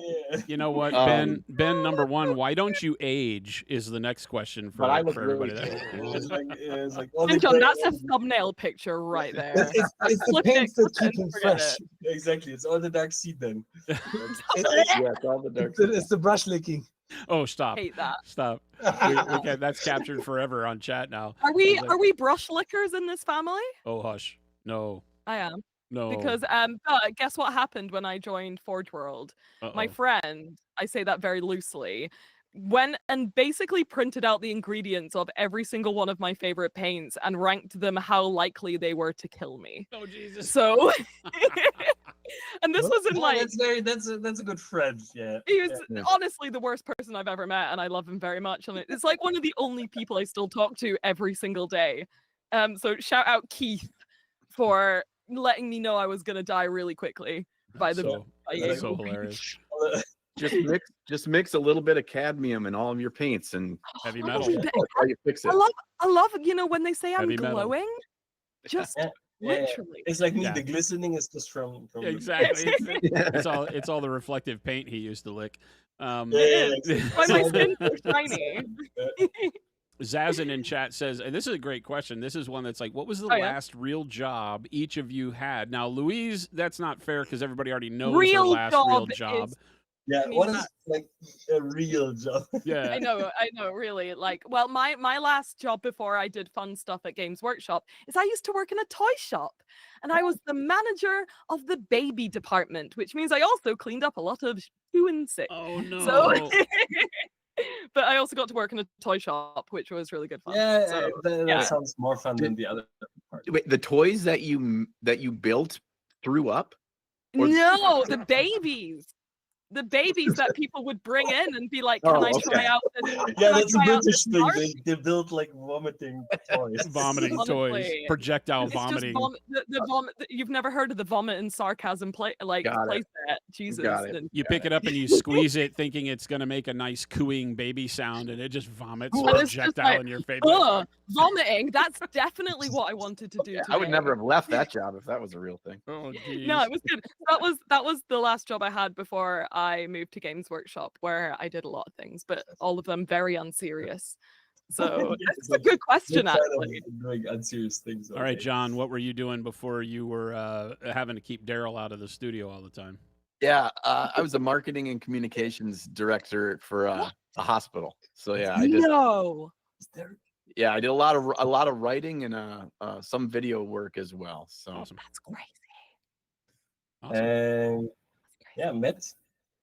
What's Uh, that? Well, Matt was yeah, not it's, concentrating. it's not a secret. Like I was listening to it and I thought, like, what do you mean the fun job that you had before, like doing miniatures all the time?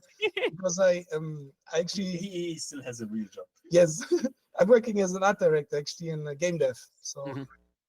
Oh, so I yeah, worked in the video usually game world during and the week things. it's like very busy, but that's why it's really nice to have something to, you know, relax and nerd out. He's a relaxing painter, you know. It's not like us who do it for like getting whipped all day in the painting. I don't Yeah. know if I've ever felt relaxed whilst trying to do a good paint job. Like, I think that's a myth. That it's like, oh, it's so Really? relaxing, it's so Hmm. therapeutic. No, I'm stressed. I have to work hard to get my miniatures looking good. And it's the same when I did illustration. Like, I have to Oh. work hard to get my stuff to look good. I don't think I'm a natural in any shape or form. Anyway, Yes, no, but Yeah, it's like I'm thinking about the natural thing. I don't know. For me, I think painting is really the most relaxing thing. Like when I'm in the zone and everything flows, it's like I don't have Yeah. to think oh about yeah, it. when everything's going well, it's really relaxing. Yeah, and then it's panic. and Yeah, exactly. burning the studio and like. I crying can and- remember. Those I can bad. remember the times where I was doing like a commission or something for a collector, and I had my mind was wrapped around whether or not they would like it, and that was kind of the driving factor, and that was always a bummer. It did. Mm. It made paint feel like a job, and I don't remember what the time was. It's been decades now, because I'm old. If everybody doesn't know, but didn't know the you know the reality is at some point in time it clicked that it was for me that I was painting. It just so happened that these people that wanted to collect it liked what I was doing. And when I realized that, and it probably came from because this is sort of my answer to the question of what we did before, because I had I built motorcycles, I worked in the electronics world, I've done all sorts of stuff, but the motorcycle world was one where I learned the same thing. And so I wonder if I think back if they happened simultaneously. I got sick of people calling me saying, "Hey, I found something, you know, I'm building you a gas tank for your motorcycle, and you give me a plan and pick a color and do all that. I'm halfway done, and then you call me and you say, "Oh, I got this month's magazine and I want it to look like this instead." Yeah, yeah.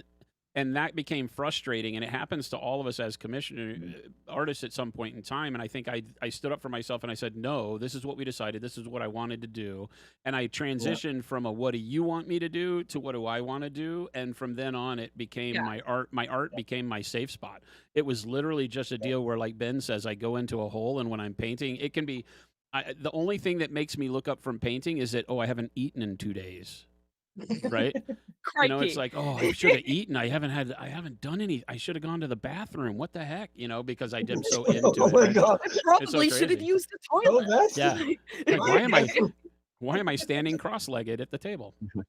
I just have a jug. I just have a What is jug this under my topic? desk. Trapped in the elevator. Yeah, that's like. Oh, John. So disappointed. But Jason, I think that's the thing that not a lot of people know. Like you said that like it was super obvious that if you're hiring a commission person, it's because you like their style of painting. I don't think enough commission painters know that. I think they probably No. need to be told that like if you're painting for someone, it's because they want your paint style, right? Yeah, yeah. 100%. I Yeah. had like That's one really story cool. from back in the days, and there was also a commission for I'm not naming the guy. It was a commission for a guy who hired me to paint pirates, and I was like, okay, painting the pirates, and he's like, yeah, I have like this is the set of colors that I want you to use. It's like, well, these are not really my colors, and I think it's like very bright and bold colors. I was like, yeah, still do it. And I did it, and afterwards he was like, it doesn't really look like event comments at all. Can you That's give me a funny. discount? Sometimes they just have to learn the hard way, right? Yeah. So micromanaged the hell out of that one.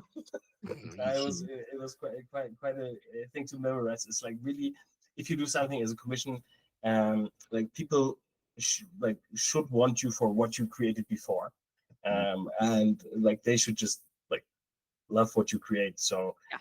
I personally hate these commissions that, like, I mean, it's like I hate and love them, but these where people ask for the highest possible standard, because what is the highest possible standard? And we all know that feeling of like, hey, I think I can do this a little bit better. and like you. Like at least I feel trapped looking at these models like, okay, I think this still needs a little bit more of this, a little bit more of that. And then you end up spending like half a year of just staring at it. Yeah. So like I don't really like this. So. I don't think I could be a commission painter. I have no confidence. Like I'd be like, I'm not charging you for this. I'm gonna give you an apology and a kiss on the forehead because I'm so sorry. Hey, like, can I commission you for? I don't think I could do it. I think you need to know your worth, and I think it's really cool that you guys do. Yeah, but for example, I also, because I think the emotional attachment to like your own work can be also too high. So I charge by height of the figure. So really? Emotionally detached from the price making. That's a cool pricing method. So like that Mechanicus miniature, which is on stilts, you'd be like $2,000. No, really, it's like I charge per millimeter height, and then it's like it adds up. And I noticed for me, it really makes a lot of sense because it equals quite well the time that I spent on it. That's cool. Not a UFO, that like people measure like this. This would be shitty, but like for all other things. For dragons, you have to account for the wings because every wing side is like really tedious. There's like a wing bonus. So there you calculate the surface. That's very German. Yeah, I have the Forge World Lord of Change where it's like 80% wings. Yeah. I really want to paint that, but I'm just like, I don't want to paint that much flat surface. I don't know what to do. I mean, the Forge World one has like super nice textured wings, which I think works. Like it's just a chunk of resin. Yeah, that's true. It's also so old; it didn't age that well. It's aged like better than some of the other ones, but also they do so much better wings now. I think at Games Workshop, like they've dated a little bit. But I really also with wings, it's like I had it with my Lord of Change that I painted a while ago. It's like you painted and there's like okay, I spent on that half of the wing, I spent like 15 hours. Oh. Like 40 hours of just wing painting. Of winging it. Winging it. This is something that like all of the Golden Demon winning people have said. They're like, oh, you want to win a Golden Demon? Cool. Are you ready to spend 300 hours on one miniature? Like, yeah, this crazy. It's true. I haven't won a Golden Demon yet, but I think you guys all have. So awkward for me. Maybe. There's one in the back if you look. I didn't spend 300 hours on mine. If you want that, well, there you go. I already quit before I started, so I didn't even want a Golden Demon anyway. Whatever. Of course, I won mine back in 2005 before everybody got serious about painting too. So that was easy. Oh yes, that's very wise. Jason. Then you took early retirement. Yeah, exactly. Am I the only one that doesn't? Am I the only one that doesn't have a Golden Demon in here? If so, I leave. Like, if you want, I can send you some. Yes, please. Thank you. There was a guy selling, I think, Golden Demon trophies on eBay recently, and I was like, "That's so great." You should just buy 100 of them and put them behind you, so you can have them all lined up on a shelf. Alan Carrasco had so many that he went into Lyon and out of like a shop, I don't know what it was, supermarket. No, in front of a Games Workshop, they gave them away. And then he gave them away to everyone who was passing. He had a video on that. It was fun. It was really amazing. They had I think they had together like 25 demons or so, and they just gave them away in front of the market. They were like, "Hey, that's awesome." You want to have a Golden Demon?" Awesome. And people were just like, "What the fuck?" Imagine being that talented rich. Yeah. Like that's quite a flex. Yeah, that's just a flex. That's a huge one too. Okay, Mad. so also- Louise, I need Okay. to have you listen up here because Sam Gallen in chat says I started purely from Rogue Hobbies videos. His friends would send him, so that's awesome. We have Painterly Git says Rogue Hobbies is amazing. I think she inspired more people than 90% of other painters combined. So I'll there you cry. go. Lots of love in Nice. chat for Louise here. So, yep, lots of love in chat. So there you go. We have a lot of people here from Scotland, Canada, the UK, Karachi, Pakistan, Chicago, Illinois. Chicago is kind of an island unto itself. That's amazing. Hey, thumbs up. Yeah, we have people from all over the world visiting with us today. So thank you, chat, for joining in with us. And again, thank you for all the follows and the things that have been going on in the background. We are kind of having a free-form Saturday, non-structured conversation here. So I apologize if I'm missing a lot of questions. I'm rolling back through them, but I'm a half hour behind. So keep them coming. We'll get to them eventually. Yeah. Scotland Jason, Bros rise up. maybe it's a good time to speak about the there is a discount code I heard. Holy crap! You What? know what? This is also true. Discount code? What the heck? I Yeah. am a horrible Where may person. I, a customer, use said discount code? Holy cow! Actually, Check this I out, don't- I was gang. actually For surprised. everybody that's here for the weekend, for those of you who've decided to spend your Saturday having an absolute horrible time with us, you can enter this code, right? As a sorry, as an There it is. apology. Codes. What's the code? I don't see the I'm code. putting Jason. it- I know. my- there we go. Must be so Jason. good. It is the code where's the is code? the code is SIG Sale 2024, right? You should see that on YouTube and on Twitch, right? Oh, is 15 it a sale for signature series? that's 15% off at monumenthobbies.com on all signature colors. So any of the Wow. signature Wow. sets, singles, the whole nine, 15% off. So there you go. SIG Sale Yay. 2024. It Jason! runs through until the end of Sunday. So it's just for the weekend, just a special thing we're doing with all of the signature artists. And there you go. I will So, post that on my socials. yes, definitely shall. do. Have people Yeah. jump Have you on typed it. it in the chat? Everybody's like, Lone can't Samurai's see. like, we've been here for 90 minutes and we finally get the discount code. I'll post That's it in your the reward. I'll post it in the Discord as well later. So you join our make sure your you join our reward. Discord. I will do that here as well. Well, there you go. SIG Sale 2024. Wow. What a generous god. What- Yes. Using the code for Jason's signature set. I have 120 signature colors, so you guys just stop. You're not getting a Jason No. signature set. we want a Jason signature set. It's not happening. It's not I would like happening. You want to see Well, it for if you love Christmas? For Christmas, yeah, I'll get right on that.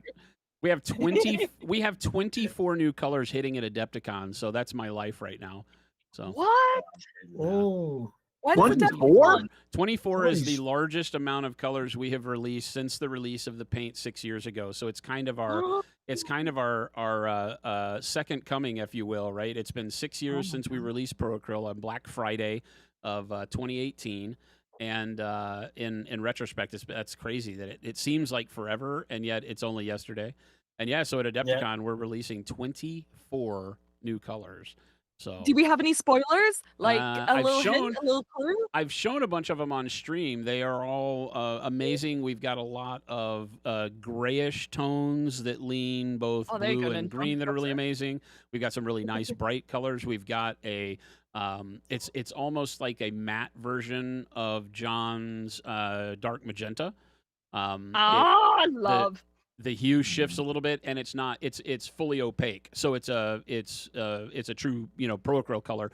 It doesn't have the single pigment translucence that his does, but it gives people a way to kind of build off of that as a base, which is great. There's a tremendous amount of great colors in it, so yeah, I think people are going to be blown away. I really want to come to Adepticon this year. I'm gonna Yeah, do it. stop- Do it. We stop should all being meet there. scared. I'm really scared of flying. Can someone maybe. convince me why it's okay for us to be that high up in the sky? I've flown Like- millions of miles, Louise, and I'm still sort of okay. So there you go. I know. I Luis, know. Luis, there might be one thing that can help you, because I also had this problem, and Oh, really? Tell me, then I tell me. saw a video on how much the wing can actually bend upwards and downwards. That feels and like it's- the wrong video. No, it's the good one. It's the one where the plane actually lands and everyone survives. Oh, good. That was really good. And after that, I mean, turbulences are not nice, but you know Turbulence that is like not a problem. Apparently, it's not it's a not a problem at all. You know what my solution is? Yeah. I've come up with a solution. You travel with someone who has plot armor. So, like, Yes. say I Yes. got on the same plane as Taylor Swift. Yes. Taylor Swift isn't gonna freaking die in a plane crash. Yes, But that would be insane. yes, Imagine I also had waking that. up and I- Taylor Swift has died in a plane crash. Wouldn't happen. I'm getting on a plane with Taylor Swift. Plot armor. I was That's how you- always also looking in there, and then it was like, okay, what do we have? We have like 2 nuns, Yeah. 3 kids. Okay, this like it cannot go wrong. But Yeah, then you see the one, I don't know, like evil looking guy, like Oh, like looking at no. everyone, just cursing, and it's like, Oh, okay, no, the we are doomed, murderer. we are freaking doomed. 50-50, the chances are growing. Oh, Well, no. you could Yeah, I you saw could that. just get in a boat next week, Louise, and you'd be here in time. I've Yeah, literally, exactly. Rob has floated, pun intended, the idea of us doing a 2-week cruise Oh gosh. to and then the whole Titanic thing happens. But yeah, I figure if Oh, I no. go to crashes Epcot- into the boat. But I think there might be some painting cruises. Maybe you have heard about them. Like there's the Yeah. painting cruise. So But Sorry, yeah, she would have to you're fly to lying. get to I him. can't tell- I can't tell if you're joking or not. There's No, not. no, there's it's Shut called. up! Is there a painting cruise? Yeah, it's They called. are. We've, Yep. we've not made a video on it, Ninjon. Yep. What They've do got you painting mean? cruises. I know. What do you mean? This untapped market? Yeah. I went. know. I went on a painting cruise. Yeah. I'd like Yes, tie yes. a little rope to my brush and dip it over the boat. Yeah, it's like I need water. I need water. I don't know what's it called. it's Kubla Kubla cruise. I think. Kubla cruise Yeah. from Kubla Con. You know, like in the States, they also have like these nerd nation weekends. You I know, know, Yeah? Yeah, Geek Geek Nation, tours. that's- Yeah, Geek Nation There's, Yeah, tours. yeah, Yeah. so- there's really, like a really cool metal stuff, yeah. tour where they just play Yeah, metal. the 50 Yeah, pounds of Yeah, metal. I am- It's the same. It's in Germany. on that. Actually. Yeah. It's in Germany. I'd love to do that, but I didn't know they had a painting one.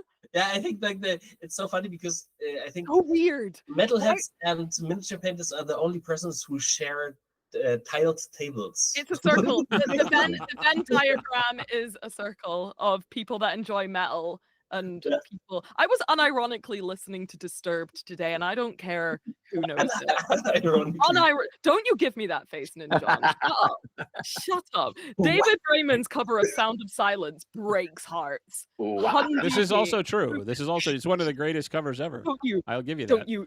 I'll give you me, that. young man. Yeah. It is though. It is though. Like this is the thing because so many people hear that because it's quite. I think it's got like 1 billion views now, which is like David's cover of The Sound of Silence, and it's beautiful. Yeah. It's stunning. It's like the best live vocal performance I've ever seen in my life. And then people are like, "Oh, I'm gonna go ahead and listen to the rest of this discography of this classically trained angel," and they're just hit up with "ooh wah ah ah," But you know what's and sad? then just When 15 people don't songs know, that sound exactly the same. when people think that this is actually a cover, that's kind of become like, and then they go to the guy who sang it originally and says like you know, Simon and Garfunkel, right? And then they say like, "Hey guys, why are you copying like Disturbed? Yours is way shittier." Oh my god, no. Yes. So I think Simon from Simon and Garfunkel actually said that it's his favorite version of the song. That's Oh, awesome. really? Yeah. He's got it That's like awesome. on his playlist, and I think he met David and was like, "This is a really great cover." So endorsed. But yeah, what was I saying? Oh yeah, I just have shit taste. I guess I just outed myself for that. Whatever. Nah, that's not shit taste. Trust me, there's you know there's no such thing as shit taste when it comes to music because it's such a visceral, should not- independent I thing. So purposefully not shared my Spotify Wrapped. I'm like, oh, Spotify Wrapped just didn't get it. Must have glitched. yeah, They sent me no. an email though to say it was really, really good and very different. So Iterator, the code works on singles and sets, anything in the signature range. So if you want to just pick up a couple of colors that you're missing, you can pick those up with a 15% discount. Or if you want to get all the sets or one set or whatever, anything in the signature paint sets is 15% off. Brushes are not. So while Sam and his signature set, we did not do that. I might think about it. I'll think about it when I get off. I'll check stock because a lot of times when we do that, I have to make sure we have enough for the sale to make sense. But yeah, I'll check on that when we get done here. You can also get Zambies you can also is in the get chat. 15% off on Luis's cover of Sound of Silence. The single is available. Hello, now. Yes. darkness, Yes. Hobbies.com. Yes, I'm gonna need you to sing into the mic right now, Louise, and we're gonna capture that live. I've come to talk to you again. Get her on the big screen. Get her on the big screen. Don't you dare! I'll die. I'll die. I will pull over this group chat, and none of us go to Adepticon. I will turn this group chat around right now, children. Chat around right now. No one ooh-ah-ahs. who asked? Yeah, exactly. Yeah, flying is definitely the safest mode of travel. I think more people die walking than flying every year. So you got Yeah, that. but I to don't go for. walk either. I Well. just stay in my room. Indoors is Stay in safer my room. for I just sure, curl but- up on my bed. It's all good. I do. I'm scared of walking. We're gonna get I'm you, at least- Louise. We're gonna get you here for Adepticon one way or another. Oh, It's coming. 100%. I will I've- fly I've, like- over. I will fly over and fly back with you.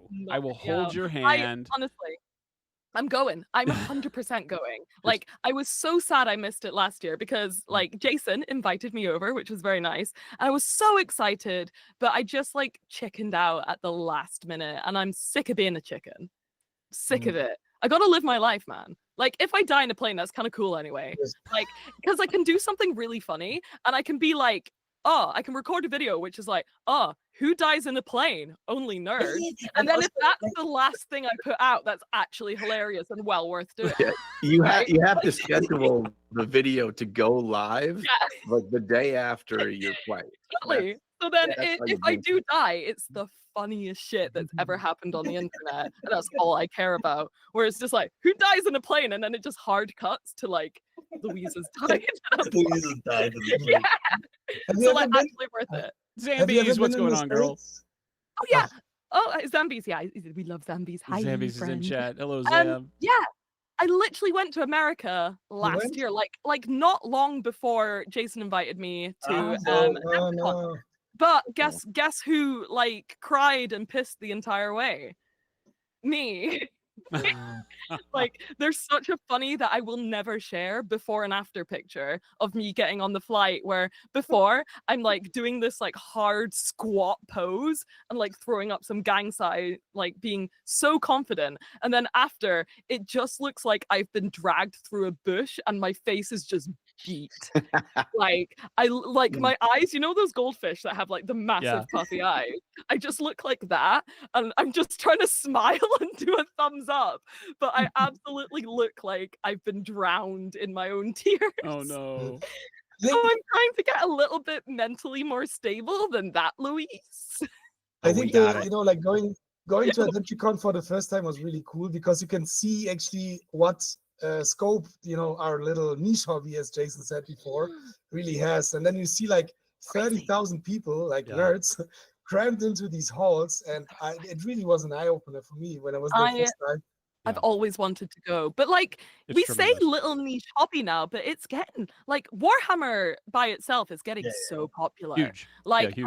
I track it via my TikTok algorithm, and I'd say like 5 years ago, maybe even less, like my Warhammer TikTok was just miniatures on a 360 machine and a little bit of lore. But I was like scrolling on TikTok the other day, I think it was like yesterday, and it was like this girl being like, I'm gonna rate the Primarchs based on how good I think they are in bed. Let's go. And I'm like, this is great. I love this. Oh my god. Yeah, no, it's gotten really wild and like diverse from the type of content that you see. You go like, Yeah, oh, it's interesting. popular now. It's like mainstream Yeah, popular. mainstream nerdism. Yeah.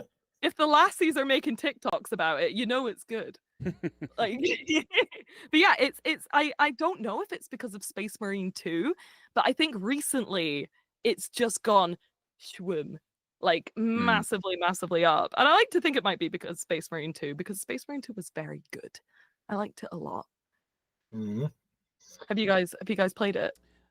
I Yeah, have. I'm not a like- fan of I'm not a fan of on-rail shooters. So it Fair. and the original one are great games. They don't hold me for long, but they're good. I definitely love it. Fair opinion. I Based liked in morality. I liked it the first time I played it when it was called Gears of War 2. Yeah, exactly. Wow. Sassy. Ooh. Don't hurt him, Actually- Ninjon. Don't hurt him now. He was silent for such a long time that I waited for something. It was just And then he just he was loading that one up. Yeah, Yeah, I exactly. really enjoyed it. I think more importantly, it got a lot of people to look at Warhammer and go, it's really cool. Oh yeah, it- 100%. Every time we get something that really hits, you know, like whether it's Dark Tide or you name it, anything that they do. Henry Cavill. Just anything Henry Cavill. Anything Henry Cavill wants to. I'm adjusting our thing so we can get you guys to be a little bit bigger there. All right, perfect. Yeah, anything that gets noted out there into the world of like more normal hobby, you know, video game especially. But the stuff coming out on like Amazon Video always has a big boost for the hobby because you get a lot of interested people going, oh, there's something more to this. I should go look. And then I think The that- lore is so good. yeah, and I think Like- what our community does very well is it becomes I guess as long as you don't find it through Reddit, that it's very inviting. right? I feel like it's very inviting Or that you wind up with Correct. yeah, right. You just wind up with people that can feel like they can do something and have a good time and stick around and learn more, which I love. which is why you should join the Discord. Yes, The the Discord.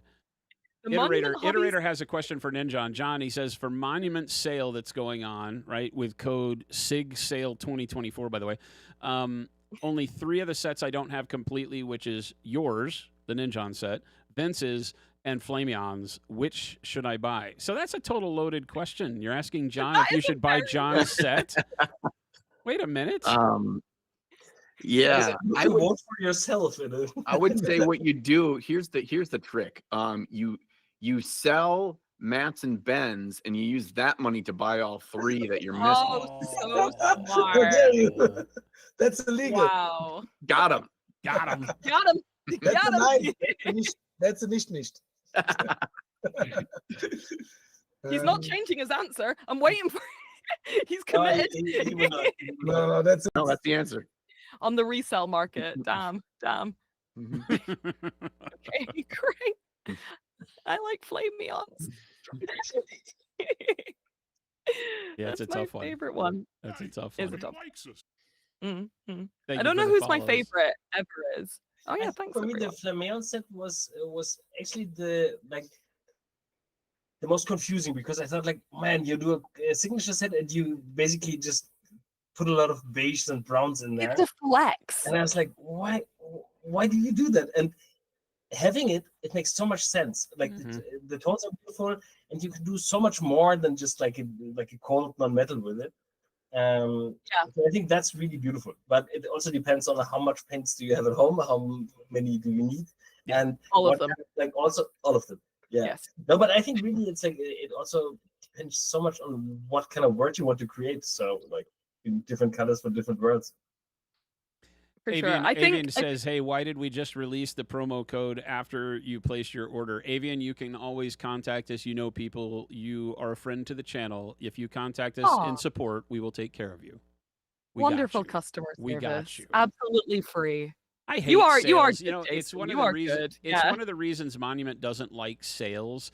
And this I hope this doesn't sound like Well, you better get used to them. You make a lot. it's So- well, no, yeah, but we don't like doing like specials, because specials tend to Oh, make the person that sale. just bought yesterday and then it goes on sale. And I'm like, well, you know what? Paint should just be affordable for what you get and be a good value when you need it. And that's why we build our company the way we do. It's Insane any day you need to buy Crazy. something and need to replace it, we hope we have the best value for you, because I don't like sales. I hate it. I hate the mentality that everybody waits to Black Friday to get stuff they may have needed all year. You know, it's like, come on, man. Yeah. You know, just buy it when you need it, and we make the price fair. So that's the hope. But yeah, if you ever catch Jason, it you like are, that, you are always. a very safe CEO. Very safe in this. Correct. We hope so. We try to take the world on the chin, right? The world flexes, Yeah. and sometimes we have to respond. But so far, we've been really good. You know, we were able to do the right things through COVID and all that to you know, shore up our supply lines, and we do it not just because I hate price rises. They're inevitable, but I hate the annual price rise mentality. I think there's better ways to do it, but yeah, it's just a mentality. I want to be the company that I want to work for. That's the way we run things away here. I ask my people all the time. I was like, "Are you the boss you would work for?"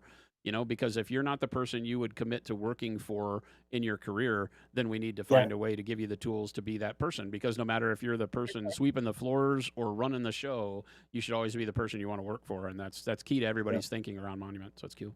I That's think you wonderful. feel that also with your amazing team. It's like they're all like really like a family. I think it's really something special, and it's like also like.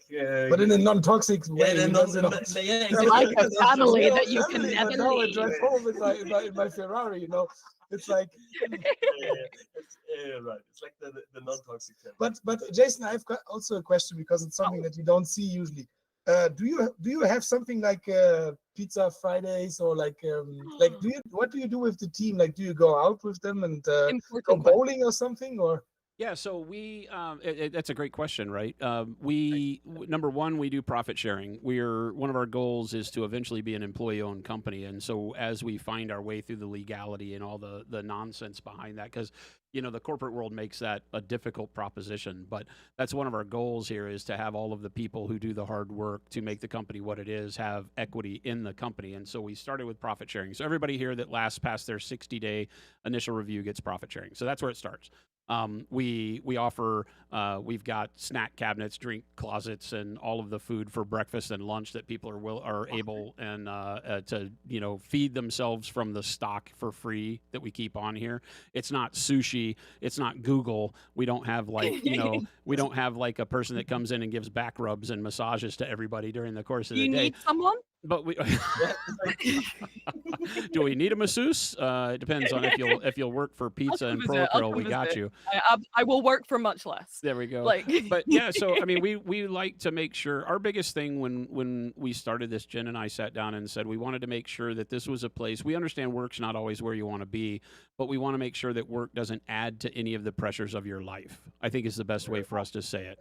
And because work is its own pressure, it is a job. Even though we work in a fun industry, we make paint, we get to talk to amazing people all day long.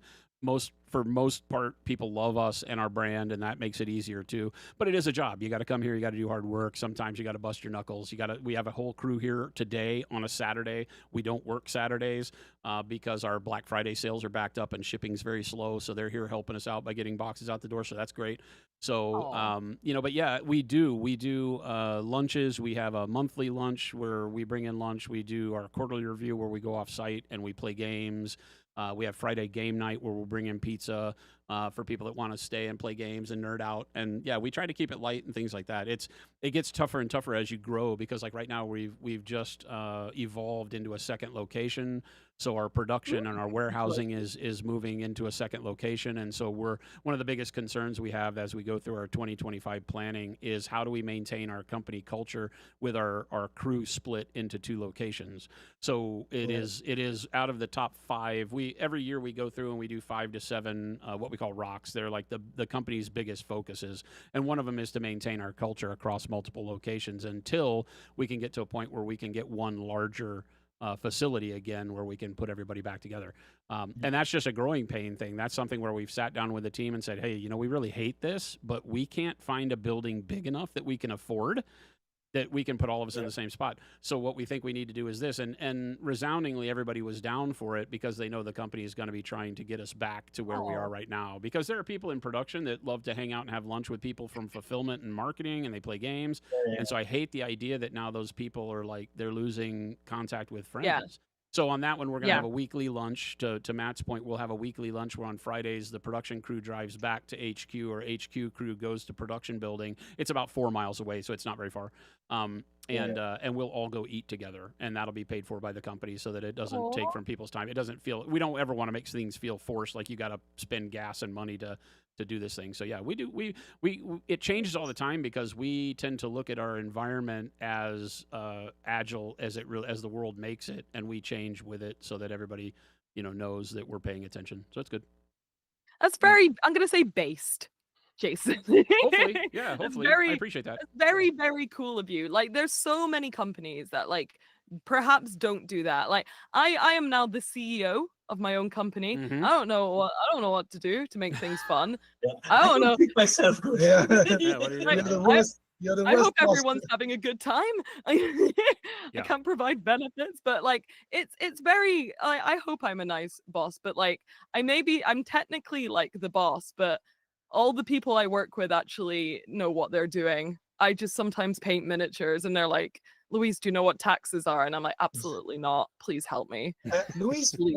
can I ask, do Yes. you have an editor also? Maybe I don't have an editor. That's like the one thing I would like. My employees are entirely for Rascaltown, my miniature company. So I have Tom Wallace, who is my sculptor, who is very good. He also so he sculpts and sometimes paints the scenery for Rascaltown, and then I do the illustration, painting, and then I guess I'm the marketing team as well, and also the graphic designer. And then I have Rob, who produces them, who makes all the miniatures, and then between us, we are a functioning miniature company, which is fun. I think Which that's is awesome. Cool. It Yeah, is that's super awesome. cool. It is awesome. So now I have 2 employees, and they have pensions and everything. Yeah. Like Wow. very, Without the very. I madness. know.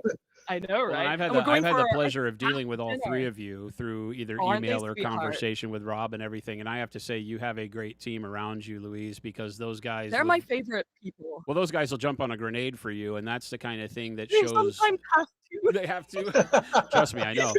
That's the hardest thing to do, right? Whenever you run a business, is to have people that can. How do you get people to see it as more than just a punch the clock? You know, because as a business owner, it's no matter if you're just one person, and maybe like John, do you have an editor that you pay, or do you do it all on your own? I have a buddy that sometimes will edit my painting footage, so Yeah. he does a bit of the editing work. Yeah. But that's it. Just me. Mostly And even just then, you, yeah. even Is it then, Darren?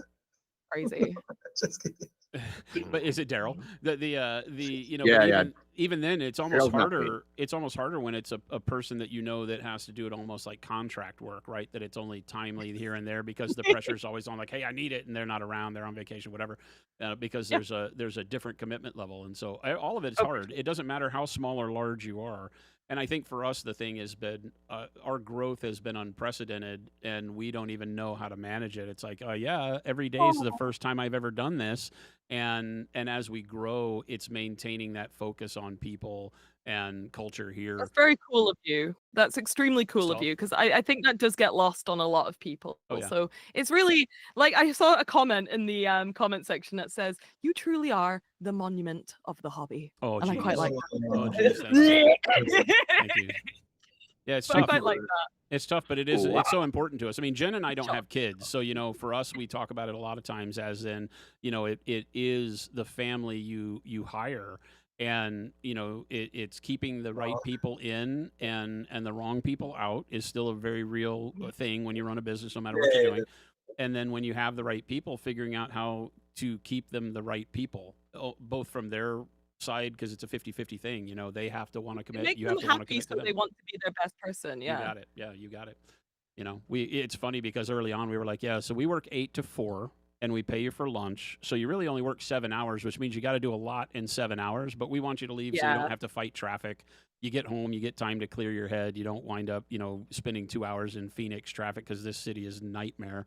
So yeah, we Isn't it? we just try to look at it like, and that's been tough, right? It's like, oh gosh, we could really use an extra hour from everybody every day. That'd be great, but But we- then at what cost? yeah, exactly. Or It's too right? much. Yeah, it's they're too much. miserable. Cool. They're not going to work very well if they're all miserable and tired and have no time to play Skyrim. Too much. One We day- get a It's painting like update. such a dark British future. It's like all the work and no Skyrim. Yeah, no Skyrim. Honestly, Now it's Path of Exile nightmare. 2 as of yesterday. It's PoE 2, so it's always some new One video day- game. One day it would be really cool to come and visit you in Phoenix, actually, because we've never been in Texas. I think neither me. Or have you been in Texas? No.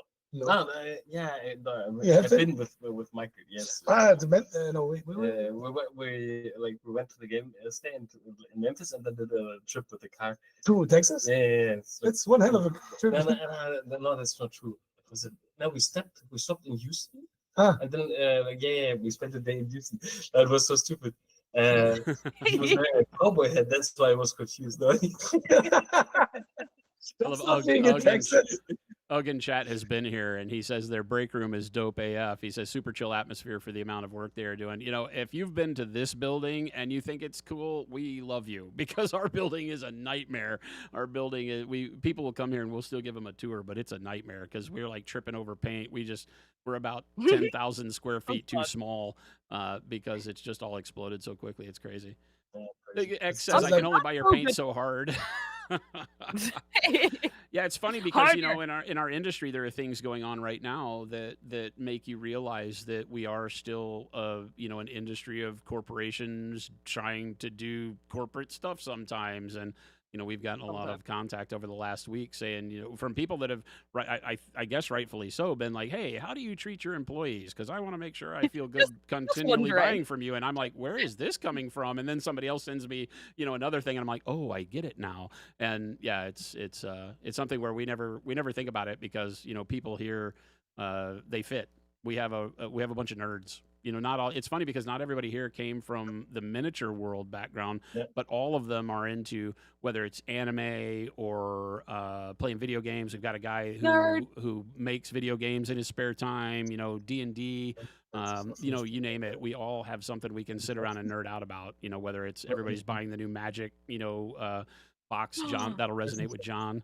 So I bring on my Bloomborough fix today. Oh, In fact, wait, where are mine? John, where are yours? Oh, I've lost mine. Oh, No, no, no. Bloomborough. It's like I was of course leaving it's earlier. the bunny rabbits. It's the bunny rabbits and squirrels. Of course it is. Folder. Wait, John, look. I have my art. You have a folder. binder. Yeah. Oh, look out. You got to come to Adepticon and play Magic with us then. I will. I've almost got all the art. Wait. We all bring commander What decks, do we have Louise. there?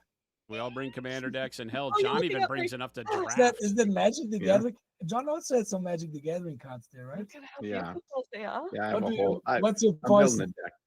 Oh my Oh, look god. at us, nerds. What is it? You are a black player, right? You're such a nerd. Yeah, I Louise. got a Snake Lady as my new deck that I'm building. Oh my I god. literally had my cards. Rectors here, all don't over the worry place. about them. Oh, found them. This is funny my- because- This is my Because- haul from today. Ah. Oh wow. Look out. Either way, it's like mutually assured destruction, I think, hanging out with nerds. because- Max like crawl from his seat to my seat to just Yes. see the magic. What- cards. because- Let me at but him! the thing is, I've just rediscovered my my old binder. Like my 28 years ago, Oh, jeez. buried. I'm old too. Like not only Yeah. Jesus is old, Where? I'm also old. And as a kid, before school, I went to the cafeteria even like 1 or 2 hours before school started. It was like still super dark, and I just went and then we played Magic the Gathering. Mhm. And then I rediscovered that after these now actually it's 23 I think years, and I rediscovered it recently, and it kind of just like I'm really addicted now. Yeah, I think yeah. that's the way with like loads of nerdy stuff, because it's the same with Warhammer as well. Yes. People are like, I was into it as a kid, and then I don't know, I tried to make girls like me as a teenager, and then I discovered like it was cool to be myself, so now I'm back into it. I I found think everyone. whatever. Yeah. Sorry. I also Yeah, have many of where it's these like I tried to heroes. impress women, But- so But what is also nice is how connected it is. This is a little bit like a brotherhood of nerd, because Yeah. recently I was also to like a gaming convention, like Mm-hmm. it's called the Geek and the PGA in Poznan, oh, of course, yeah. and there was Larian Studios because they had done the Baldur's Gate 3. Yeah. So they had a whole stack of Magic the Gathering cards because they did this cross promotion. And then I Nerd. was like in the candy shop, they said like, "Hey, do you want one more?" I said like, "Well, does the Pope shit in the forest? Of course." Like, and then they took all of the and actually I put some really nice cards from there. But I need to fight my edition. But it's like this brotherhood of nerd that although I now work in game dev, you still have these people who it's like all interconnected. It's Yeah. like For sure. Yeah. and when you then walk in and for example Riot Games or so, and then suddenly there's like people like jumping up from their seats and like they have like miniatures on their desk. It's like, "Oh, you're Matt, I know your stuff," and it's like, what the hell, it's so cool, because it's kind of, you see that you connect on such a basic level, Yeah. with miniatures, with the Like, secret, everyone gets it. Everyone Yeah, gets it's like a secret handshake. yeah, The the green stuff handshake. Yeah. key to a secret society. I love that as well. Okay. Yeah, without I having, have having a big to- barrier to entry, right? One of the big things I think is that no matter what kind of nerd, I find that this industry more than any other I've ever worked or revolved in is something where it's easy to meet people and it's easy to share stories. Like all of us come from different backgrounds. It's not like we all had, the same upbringing and we don't all think the same and we have different thoughts about the world in general, but we all share our nerddom in various forms, whether it's, anime, it's your pencil case, Louise. It's like we can all squee at your pencil case and be like, "Oh yeah, that's great. That's awesome." Oh, Yeah. It's looking and, so clean now. yeah. Oh, look at you. I've done so You're doing well. you're doing real work. And Thank yeah, you. it just feels good because it is something where I would look across a convention hall and I'd be like, what's so great is that I don't think any of these people would be the people I would look across the room and say I need to go hang out with them. But here I am hanging out with all of them and having the best time ever, because it just puts all of that to the corner and you stop the kind of prejudging. I hate that word, but I think we do You it you right. would hope people do that, Yeah. but yeah, I find most people I've met in real life do, and it's so nice. But Yeah. I have to go, so I was wondering if I Yeah. could like get a miniature update before I go because it looks really nice, and I wanna know what's been going Oh. on. And I see you've switched places Yes. without thinking I wouldn't notice. My You silly my boys. job here is done. I have now like mixed like combined real metallic metal with non-metallic. Yeah, metal. exactly. You just But- fucked up the words and then left. The damage It's is looking done. stunning. No, but Never cross the streams, Matt. The bronze. How dare you? yeah, Yeah.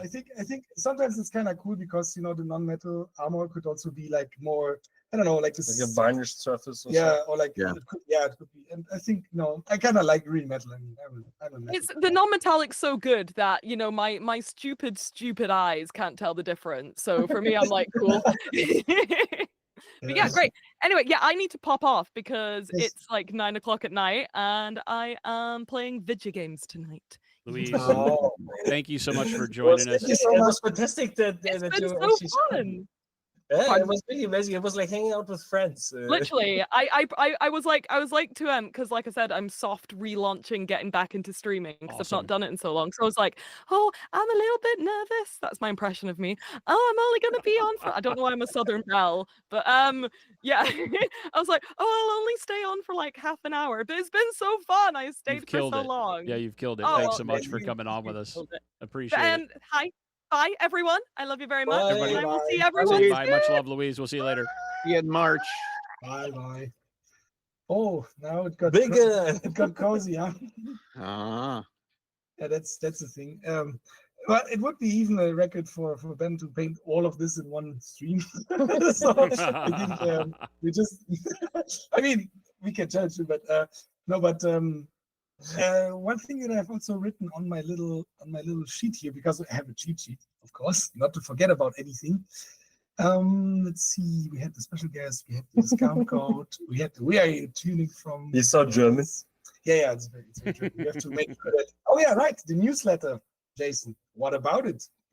Well, so we Is were there- thinking there'd be a cool thing we could do here, and Matt and Ben have stepped up. And if you don't know Matt and Ben, they do Patreon and they do some really amazing tutorials. But they also have stepped up and said that they would love to be able to give somebody the opportunity to get some direct feedback and some kind of one-on-one tutorial with them. Which this is amazing, guys. Number one, because both Matt and Ben are like painting gods in the industry that we're in. And I don't know, going back to like Ben and painting Buddha years and years ago, these are things that have inspired Yes. painters all over the world for over decades. Let's be honest here, right? So Haven't heard that name for a long time. yeah, right. It turns out we're all older than we admit. But so I think what we'd like to do, if I'm not wrong, is that Ben and Matt would like to offer one lucky winner the ability to have some one-on-one time where I think you'll do 2 sessions, right? One where you go over a particular painting item that the person wants to learn about, and then one where Yes. you review what they've done. So absolutely a kind of once in a lifetime opportunity to be able to sit and get some really, really good feedback on something that's going on with your painting, something that you're excited to try, something that you feel like you want to improve upon. This would be the place to do it. So what we will be doing is we'll be announcing in the Discord the way to get involved in this. We're not going to do it here today, but we'll be announcing in the Discord the way to do this, and it will be involving signing up on the Discord and then getting on the Monument newsletter. But really simple, and then we'll be picking a winner. I think it's probably fair, guys. Why don't we let this run like a week, and we'll pick it at the end of next week, or is that good? We can also, as you think, like we have, over the Christmas time, so to say, we will. Yeah, we could also do it after Christmas. So Yes. everyone Oh yeah, I think that's who's- even better. Let's let it run through the holidays and have a holiday theme around it, and then right after Christmas we'll pick it because we won't be able to really get time to do it until the new year anyway. I'm assuming. Yes. Yeah. So Yes. I think it's a perfect Christmas gift actually. Yeah. Yeah. It's like Yeah. I think the whole private like feedback or virtual coaching or so I think is extremely useful. because you can really get feedback on your work directly and see like how your work could be influenced in which way. And then you have like a whole month to actually implement it. And then we can have a second session to actually see what has changed, where were the technical hurdles of getting what we theoretically discussed, also done in real life. Yes. And that's also the idea that we do See two you, of the Brutal. sessions. Yeah, we were like, the competition season is also coming up like next year with Yep. Adepticon and the LVO, and we have seen it like this year where we attended some of the Golden Demons, and people are really kind of really getting stoked about it, and we saw a lot of new people also in there, and for everyone who wants to just like join on this on this journey that is like painting a little bit more consciously, seriously. That is one thing that they could have as an incentive.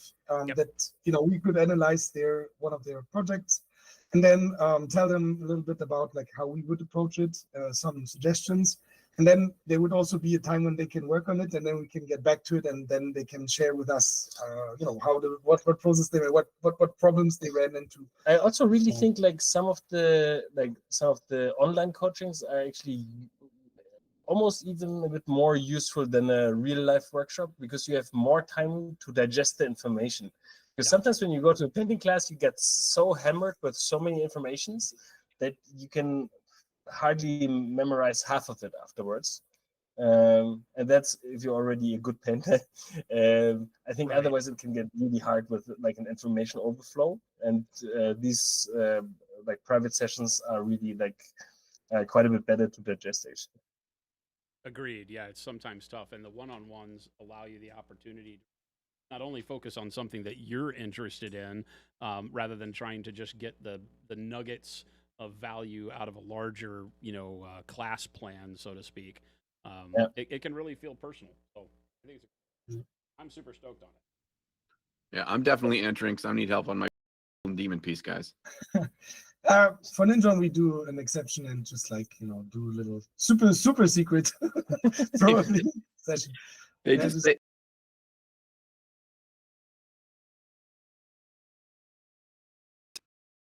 Yeah. So not you would, One of the best advices I ever heard in the class was, no, you can't save it. This is fucked up. And just went away. curtains. So, curtains. yeah. Yeah, So- that sounds like us, and you will hear the word 9 quite a lot of times. Not the number. It's 9, No, 9, 9 no. all the time. Yes. Yes. Yes. 22. Yes, you need to. 22 brush strokes. You need to master. Fleißig. All right, gentlemen, I need to roll too. I got to go do some Christmas shopping for the family. This was awesome. I'm Yes. down anytime Man, you that want was to do this, guys. fantastic to have you here, really. Thank you so much. I love the I head. got to go pick up some signature sets for all the stockings in Yeah. Honey, what did you forget me? Uh-oh. Heavy titanium white. I Oh, do not. that's I great. do not envy you with Christmas shopping, John. But have fun. Yeah, it's a zoo out there, but Alright. I'll keep my sanity. Thanks, boys. Thanks, Chad. John. Good to see everybody. Take it easy, man. Good to see you. Again soon. Thank you. All All right. right. Yes, that's just It's back to leaves just us. Yeah. Woo! It got private. Yeah. No, this has been a blast. Absolute blast. I want to thank you have a everybody in camera chat for on hanging you? out with us. It's a good 2 Yeah. hours that we've been cruising here. I think Jen might join us for the outro. Oh. Oh, That would be amazing. amazing. Yes. The- I Yeah. saw Jen at the We- at Spiel in Essen. Yep, you know? it's Spiel. She came over to we, Spiel. We Yep. can't see her now, but We not see her, but she's surely there. Yeah. Yeah, but it was great actually to see her also in Germany. She was a little bit jet lagged, because Yeah. and that's the thing. don't tell her. When we no, I mean when we very organized and really up because it's the jet lag also that works in the other way. Yep. So the morning hours for us is already like 5 p.m. and I was like, oh yeah, you Germans, you're very you're very up so early and like so industrious. Yep. And we say, well, yeah, of course, that's it. And when you go then back, you just basically lose a whole week to just like being jet lagged, just like miserable. So I really don't envy her going the other way, and then everyone's like, oh, you're sleeping all the time, what's wrong with you? It's like, yeah, it's a jet lag, like really. So Yeah. it's really, No, it's No, tough. but seeing her and also Jordan there was Yep. was really nice. Yeah, Jordan did an amazing job, like sitting there, just painting, talking with everyone. At some point, the voice also started to just like fade, because it's like you speak to so many people, and in the hall, it's like this is like literally the biggest event that I went to when it comes to board games. It's crazy, and Yeah, I she think it's mentioned quite getting through the halls was an absolute catastrophe. She said that the miniature hall was like at the very back end of the event hall. Yeah, You yeah. had to come in through the beginning and go through all the big players and Hasbro and Lego and whatever else was there to get to Yes. the end. And she was like, there was one day where she said, I nearly gave up. She goes, I couldn't get through the people. I couldn't get to the hall with the miniatures. And she fought through it and made it. But she's like, I was so blown away at how many people were there. And, because here we have Gen Con is the only thing that is kind of approaching that size. And it's one big, huge hall. So, it's not as divided up. And so she was like, yeah, this is crazy. I think it was, how many people was it? It was like 150,000 or No, something it's like that? 200,000. 200. Yeah, Oh I my think this God. year they broke Yeah, the record they with broke the record. 200,000. But I also think that they might be counting like in a peculiar way. But it No, it's definitely 200,000 Yeah. separate visitors. in one day. Yeah, that's crazy. Every day, it's Saturday. The weekend. I mean, starts. it was Insane. so cool also to see so many people getting like so excited about something that we have been doing like also for like Yeah. 20 years. Like Golden Demon, which is it's nuts. When you go there and then you see all of these new faces. This was actually kind of nice, and in a way we were looking at this like it kind of reminded us of our own, like when we started out, and it's like, oh, so innocent. If they only knew of all of the drama and stuff like that goes. And Yeah. I don't necessarily envy, people that start out now with all of the baggage, so to say, with people painting one miniature in a year, like 300 hours. 300 on- hours miniatures. on- This is really, really Yeah. true, and I think it's rough because I think that if we think like how many miniatures we can paint in these hours, I would say let's go aim for like 50 different- minutes. 50 minutes or like 10, let's say. For me personally, that's better, but I really admire like when people actually sit down, focus so much, and then just like do one thing. But it's also a little bit like the risk is really high to invest all of your work in there, just make something that is like the work of your heart, and then you enter it, and then someone even when you enter it in says like, yeah, but we don't have like this like orcs right now as a release, so put it maybe in the lower shelves. It's like, Yeah. hell, Yeah. it's not so nice, because you can say, oh, I paint for myself, I paint for the fun, but at some point you have to ask yourself, if you painted 300 hours, is it still for yourself? It's still like so much fun?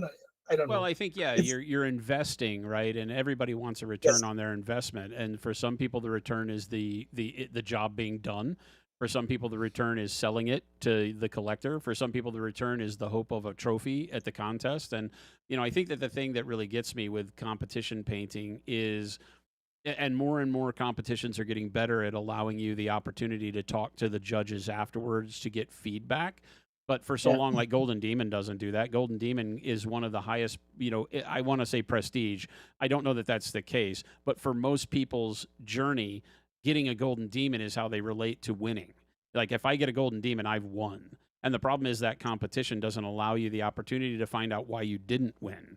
Right. And I think that's a huge thing that things like Monty and some of the other things do very well, is allow you a social outlet to talk to the people that are making the decisions about your painting, so that you walk away understanding what I might be able to do next year or for my next competition, because that's so huge as an artist. Because if we all know how it is, Ben, I know, Matt, you've put a model into a competition case, and at the end of it, you either come get your model with a slip of paper or you come get your model with a trophy, and there's nothing in between. And so if your model just has a slip of paper and no ribbon, no trophy, then you're like, you just feel you want to just slip out the back door and not be seen. You almost don't want to grab your model because you're like, oh, I'm a loser, and there's nobody to tell you otherwise.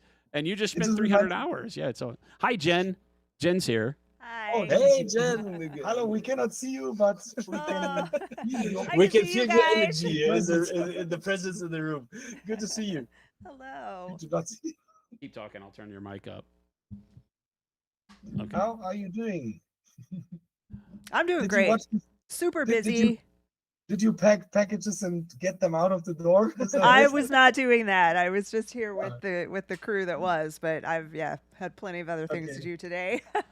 She was making soap and working in the kitchen, the soap kitchen. All the things. Soap, the soap kitchen. We have a That's kitchen. that's a good. Yeah. She's our Kitchen just Walter for soap. White. She's always cooking. Nah, that's amazing. I think one of the best things is that you can also experiment with like different flavors and like different. No.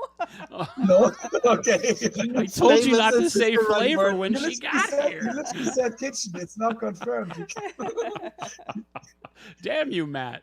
This is not what we What agreed do you do on. in the kitchen? This You do is in the not kitchen, what we it's just agreed logic.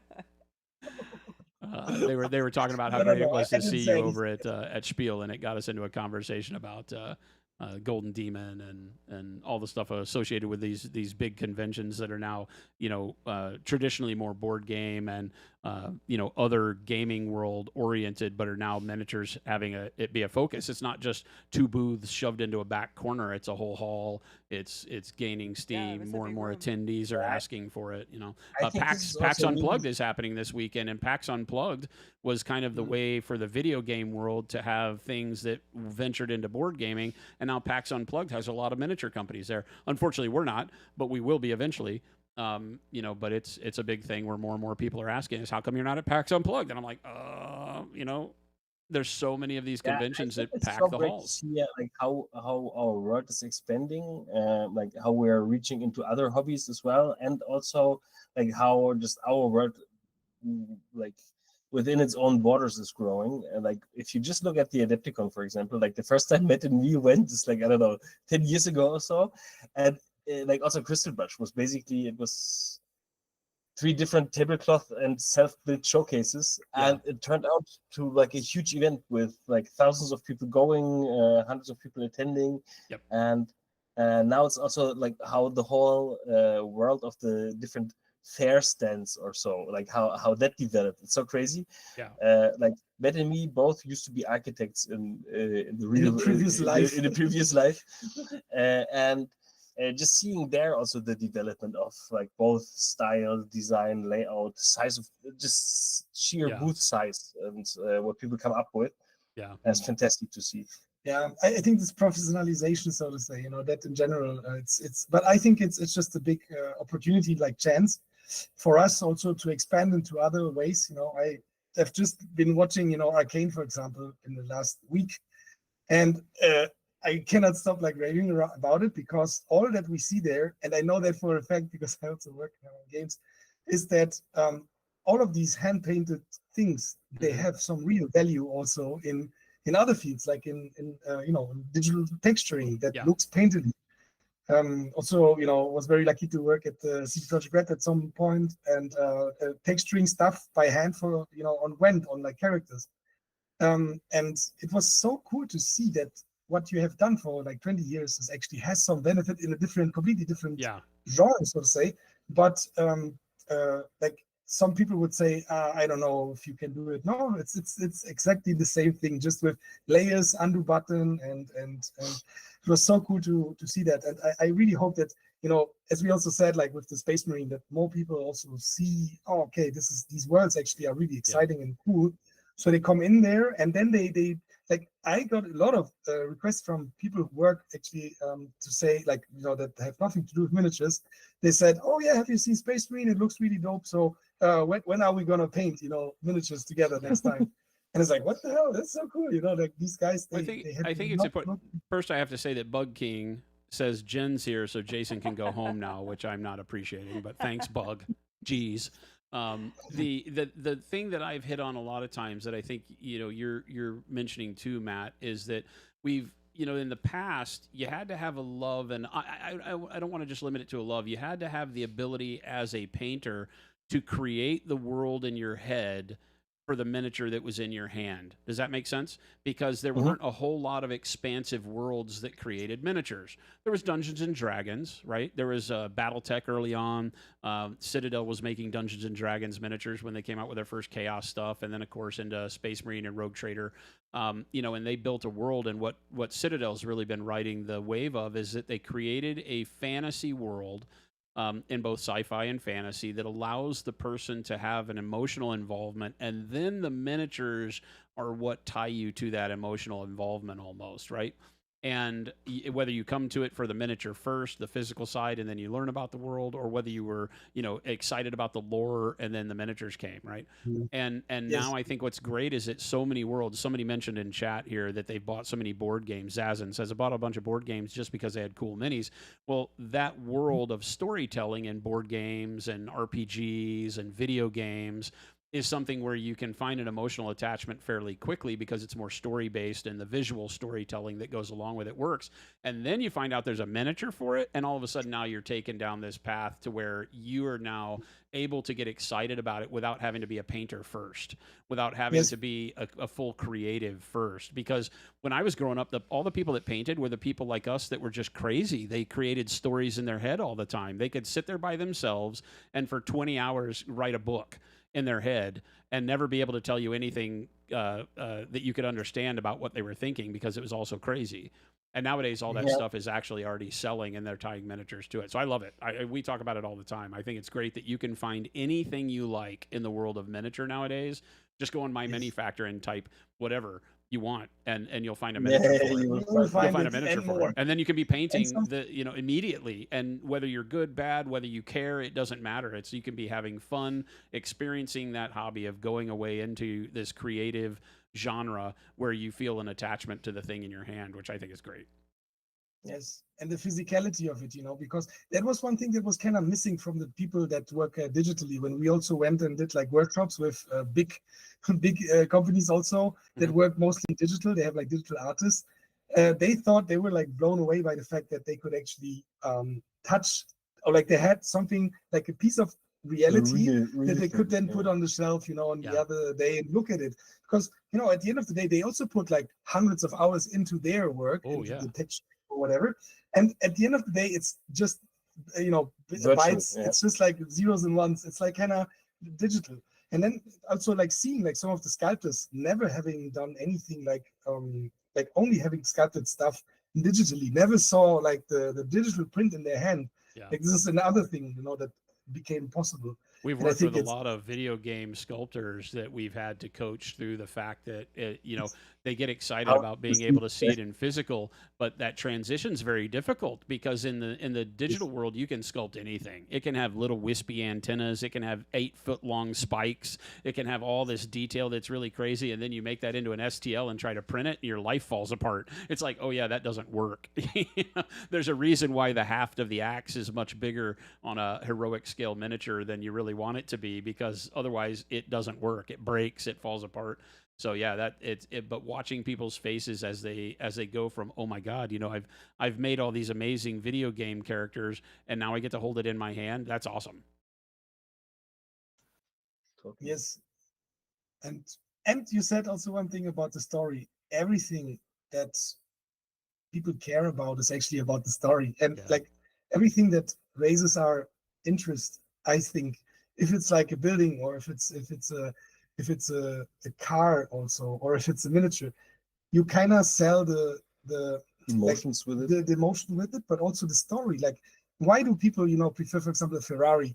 I think it's because they also have a possibility to become part of this history, which is already kind of rich, and it's actually the same, I think, with the Gold Demon.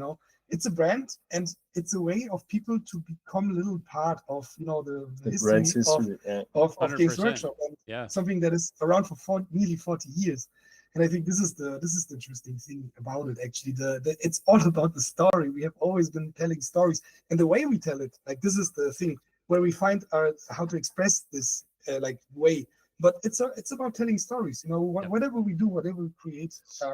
And I think like one thing like that comes on top of stories is also that people are really fascinated and drawn to discovering reality again with like doing off-screen activities, with just doing something with their hands and being like, oh hey, I produced something with my hands. It's like Castaway. I made fire. Like I built this. It's I think real, right? It's real. it's So a much real of what thing we that- spend our time doing nowadays isn't real. I mean, it may be like you're typing in numbers on a screen and it's making the company you work for some money or whatever, but it doesn't seem real. Whereas what you're doing when you're painting and making miniatures is you have it. You can put it on a shelf. You can look back at it, Yeah, a year it's from really, now like, and creating be something from nothing, and I think Yeah. it's a it's awesome. such a a rewarding feeling. And getting real in these age, like it's also when you see so much AI stuff, when you see so much, like before that it was NFTs, now that you saw like these things that are being like digital and kind of have a value, but people I think also feel that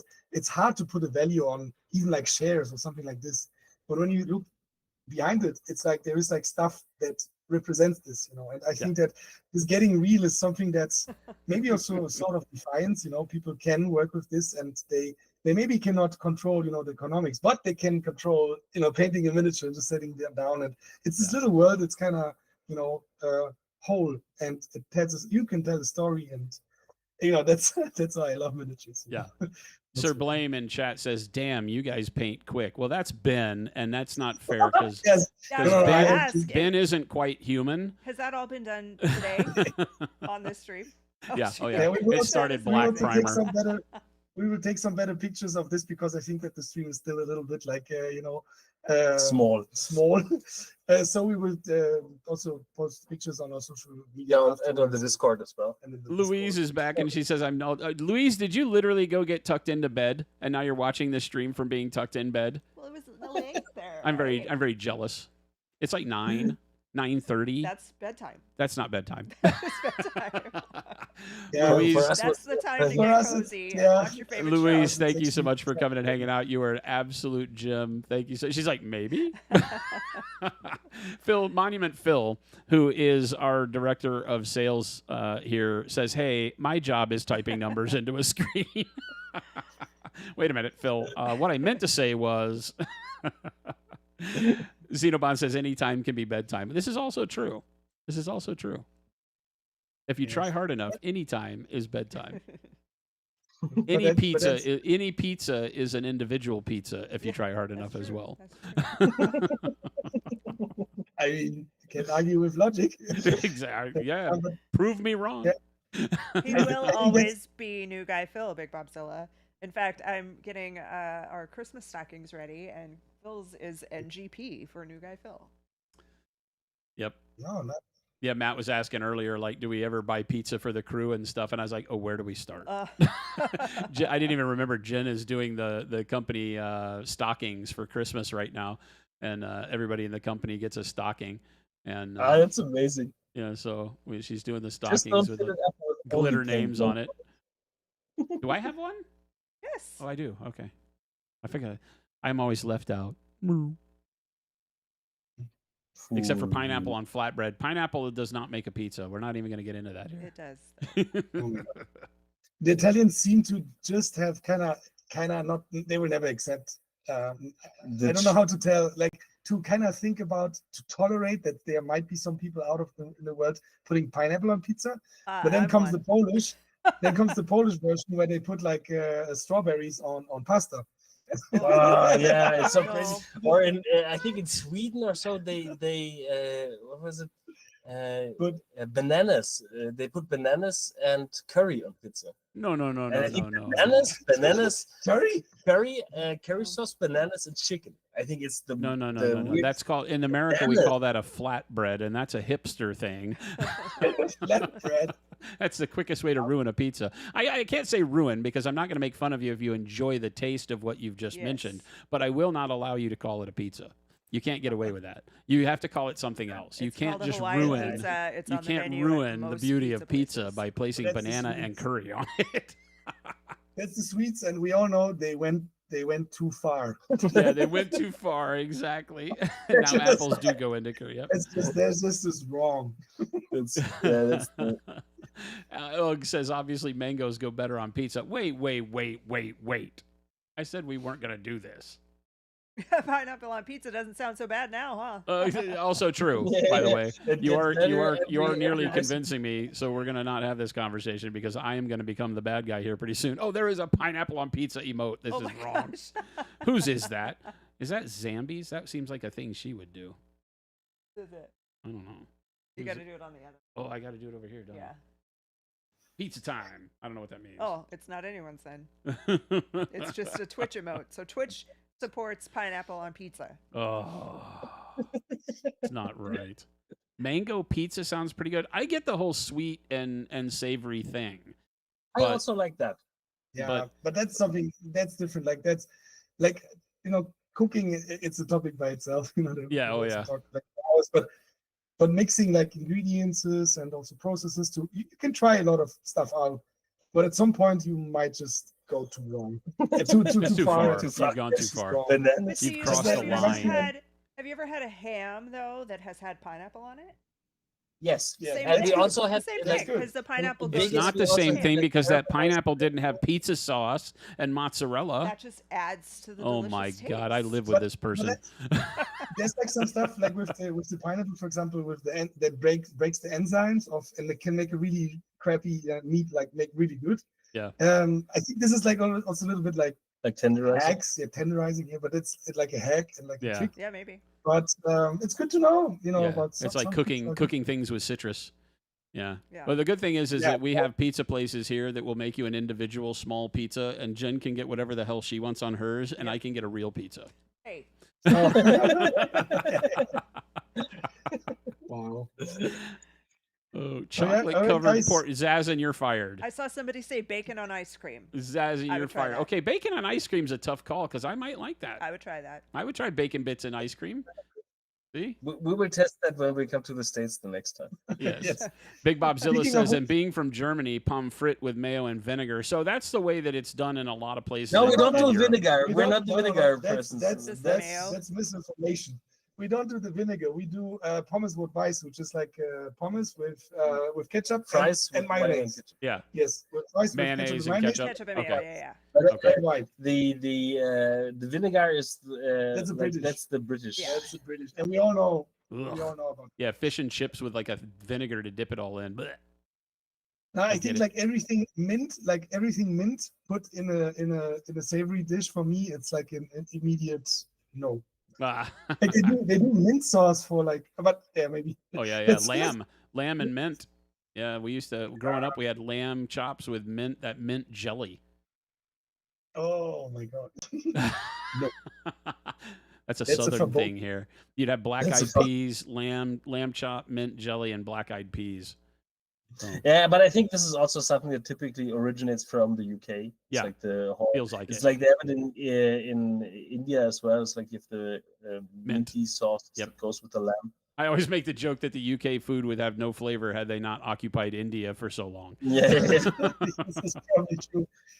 Yeah, but they have some good stuff. I that think the comes- crazy thing is like from one thing that you don't expect it to be from from India is basil is originally from India. really. Oh, basil as a And- food thing. Yeah, yeah. Yeah, You, would the think- herbs, you yeah, can the you herb- condition yourself to think it's an Italian, mainly Italian Yeah, usage thing. exactly. Yeah. I think it's you register that taste is totally Italian, but it's actually also from I think Columbus, probably. India is like But- the home of amazing spices. They do spice in that whole area of the Mediterranean, Middle Eastern area. I had a client once that I built a recording studio for, and he had a private chef, and his private chef was from Sri Lanka. And the Sri Lankan chef, most of his days as a chef had been spent aboard ships. He was a chef for ships that were what am I trying to say? Transport ships that did containers from would go from like China to the Middle East and Europe and all that. And so he's cooking there, and so they had to have a lot of dried goods for cooking, and the spices that guy made were amazing. Amazing. He would make spaghetti, and I would have spaghetti that had some spice on it that was like a nice heat but flavorful, that was all like Indian spices, and that Mediterranean spice is great. Some of it's like made out of like dried fish parts. It's crazy. Yeah. We all steal It's also- dishes from everywhere else too. No way, dude. Every American dish is solely American. We invented everything. Yeah, of course. Teeny tiny. Yeah, especially deep dish pizza. Yeah, there's a like old German quote is Germans go and buy German bananas. What? It's a quote- Oh my quote god, quote, that's yeah. like dives into a sphere that's a little bit tricky. But speaking of plans, Jason, I wanted to ask you for next year, what shows have you planned to attend, like Adepticon, LVO, or which Yeah, ones? our standard rotation is Las Vegas Open. We've seen you guys at LVO, but we'll be at the Las Vegas Open in January. Then we do Gamma, which is a trade show, not open to the public, but we do Gamma, and then Adepticon in March. We are doing Dice Tower West this year, which is in Las Vegas as well. It's in April, I think, in April or early. I don't remember. So that'll be the first time we're doing that show. Then we do Gen Con, Nova Open. We're the big sponsor for the Capital Palette at Nova Open. And then we're trying to do more and more in Europe. One of the big secrets right now is that we are trying to open up Monument EU. So we are looking to have a facility in a yet to be named European country for 2025, which will allow us to have a more of a presence. We'll have a small booth that will live over there that will have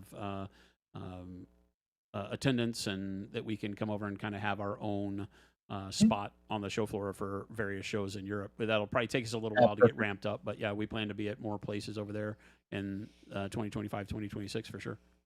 Amazing. Yeah, it would be great to see you at the Spiel, next year. Well, I think we'll be there one way or another, even if we're just as attendees. But our goal is to be able to have like a small booth and be able to talk to people and have, an actual place where we stock Monument and ship Monument from a Monument European website. So these are all things I think that would be so so needed and useful. It really is. And we know it, and we've known it for years. It's hard to mobilize as a company in another country, right? With all the distance but we're working on it right now. We're working with all the legal entities and the business entities in the yet to be named country, and hopefully we've got more news coming up in January for everybody to let you know. Our goal is that by the end of January we have an operable website. So we'll see if we can stick to that. It may be a little too ambitious. It may be February, but within first quarter you'll be able to have a Monument EU website where you can buy most of the products, any of the products that we can actually legally move to Europe, which includes all of the paints other than the sprays right now. But the sprays are manufactured in the UK, so we'll work on those on a different rotation. But yeah, so our plan is to have everything over there so that you can order, and also for retailers, so that more retailers can deal directly with us. Hopefully this helps keep the pricing where it needs to be for both the consumer and the retail stores that would love to carry our stuff, because we always get such demand from Europe. But of course it's very expensive to import it directly to an individual. If you buy it from the Monument US site, and VAT and all that stuff on top of it becomes really difficult for us. Our shipping is so expensive. So hopefully this will help out everybody in the equation. It'd be great. And then we can have Matt and Ben come to shows and sit with us and do all sorts of cool stuff. So we're looking forward to it. We can be your German talkers. Yes, you can talk German. Sprechen Sie Deutsch. Talk German to me. Yes. I find myself saying that quite often. I was like, Jen, talk German to me.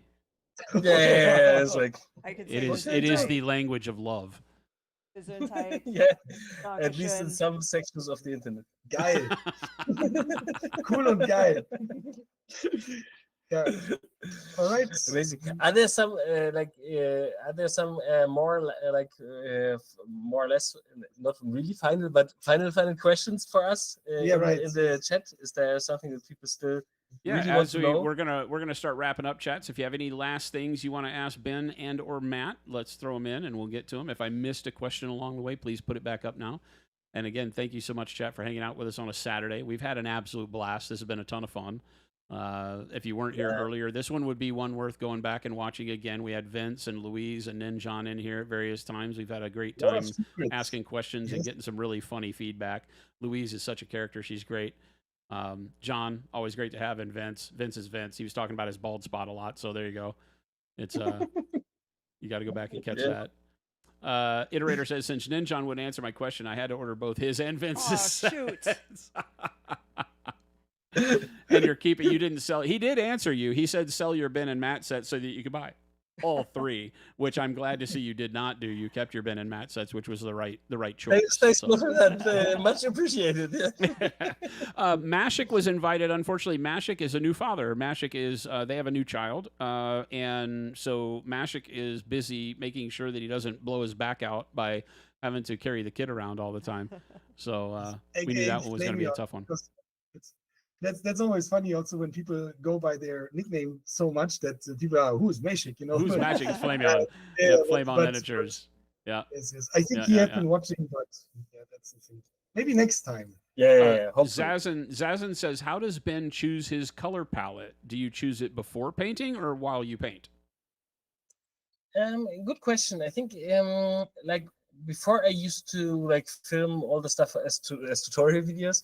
I used to decide it more on the go, but now I'm always kind of like in my head already arranging the filming sessions, and I'm like, okay, this part will be those colors, and then I put them together basically on a tray and bring them like to the painting desk. So like there I work mainly with pre-selected mixes, but I tried to come up with a paint or the color scheme by actually like looking at the piece and basically staring at the miniature for a while and trying to figure out the atmosphere that I want to go. And then usually I have like 2 lead colors where we're like, okay, this would be the main color, and then I have like 1 big opponent, and then I try to kind of fill up the unimportant areas with mixed tones of the colors that I've been using before. Sure. The color wheel could also be one way. Or do you use it a lot or not? No, I hate the color wheel. Oh, because it's like it's there to remind me. It's there to remind me not to think too much about the color wheel, because I think like the problem is with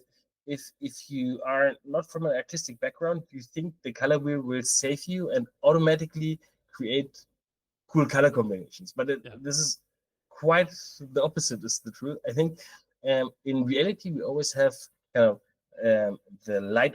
We have to remember light always has a color. So like in real life, nobody arranges colors. So colors are put together very randomly, but the daylight or the light sources that you have harmonizes the colors. So this is one aspect. I think like I always try to use more or less the same colors to highlight and shadow all my colors that I'm using. So I try to create harmony with like letting the colors interact.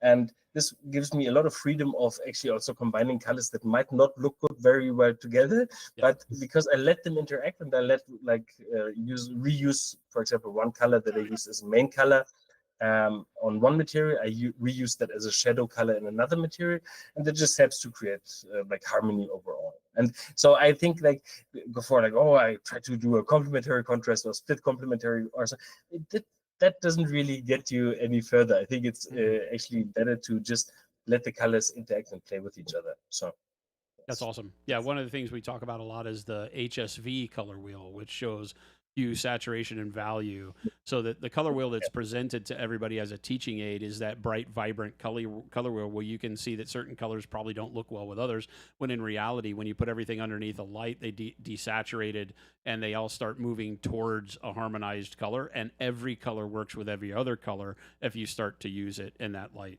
right? That's great. Yeah. Nutramentia says it's approaching 3 a.m. in Pakistan, so most definitely time for bed. Nutra, that's awesome. Thanks for hanging out with us. Really great to have you. Thank you so much for tuning in. That's probably awesome. I never heard of like someone tuning in from Pakistan. It's amazing. So Pikmin Horror says later to all of us, y'all help me get through this shift at work. We are happy to do so. I'm glad that we could be there for you during work. I'm glad you have a job where you could watch us. That's awesome. Yeah, it's a lot these days. Panic Bomb says, thanks for putting this on along with the Trench Crusade interview. I've had a blast this week. We had Trench Crusade on Monday. We get to top that week off, and then we get to cap it off at the end here with Matt and Ben, which has been tremendous. All the other signature artists that were able to join us. This has been a lot of fun. We should do this more often. Flapjack Nickelsack says, maybe a big question, but for painting different skin tones, do you do anything different for each tone outside of color choice, or do you treat highlights and blending differently too? Okay, this is like really quite a complex question to answer.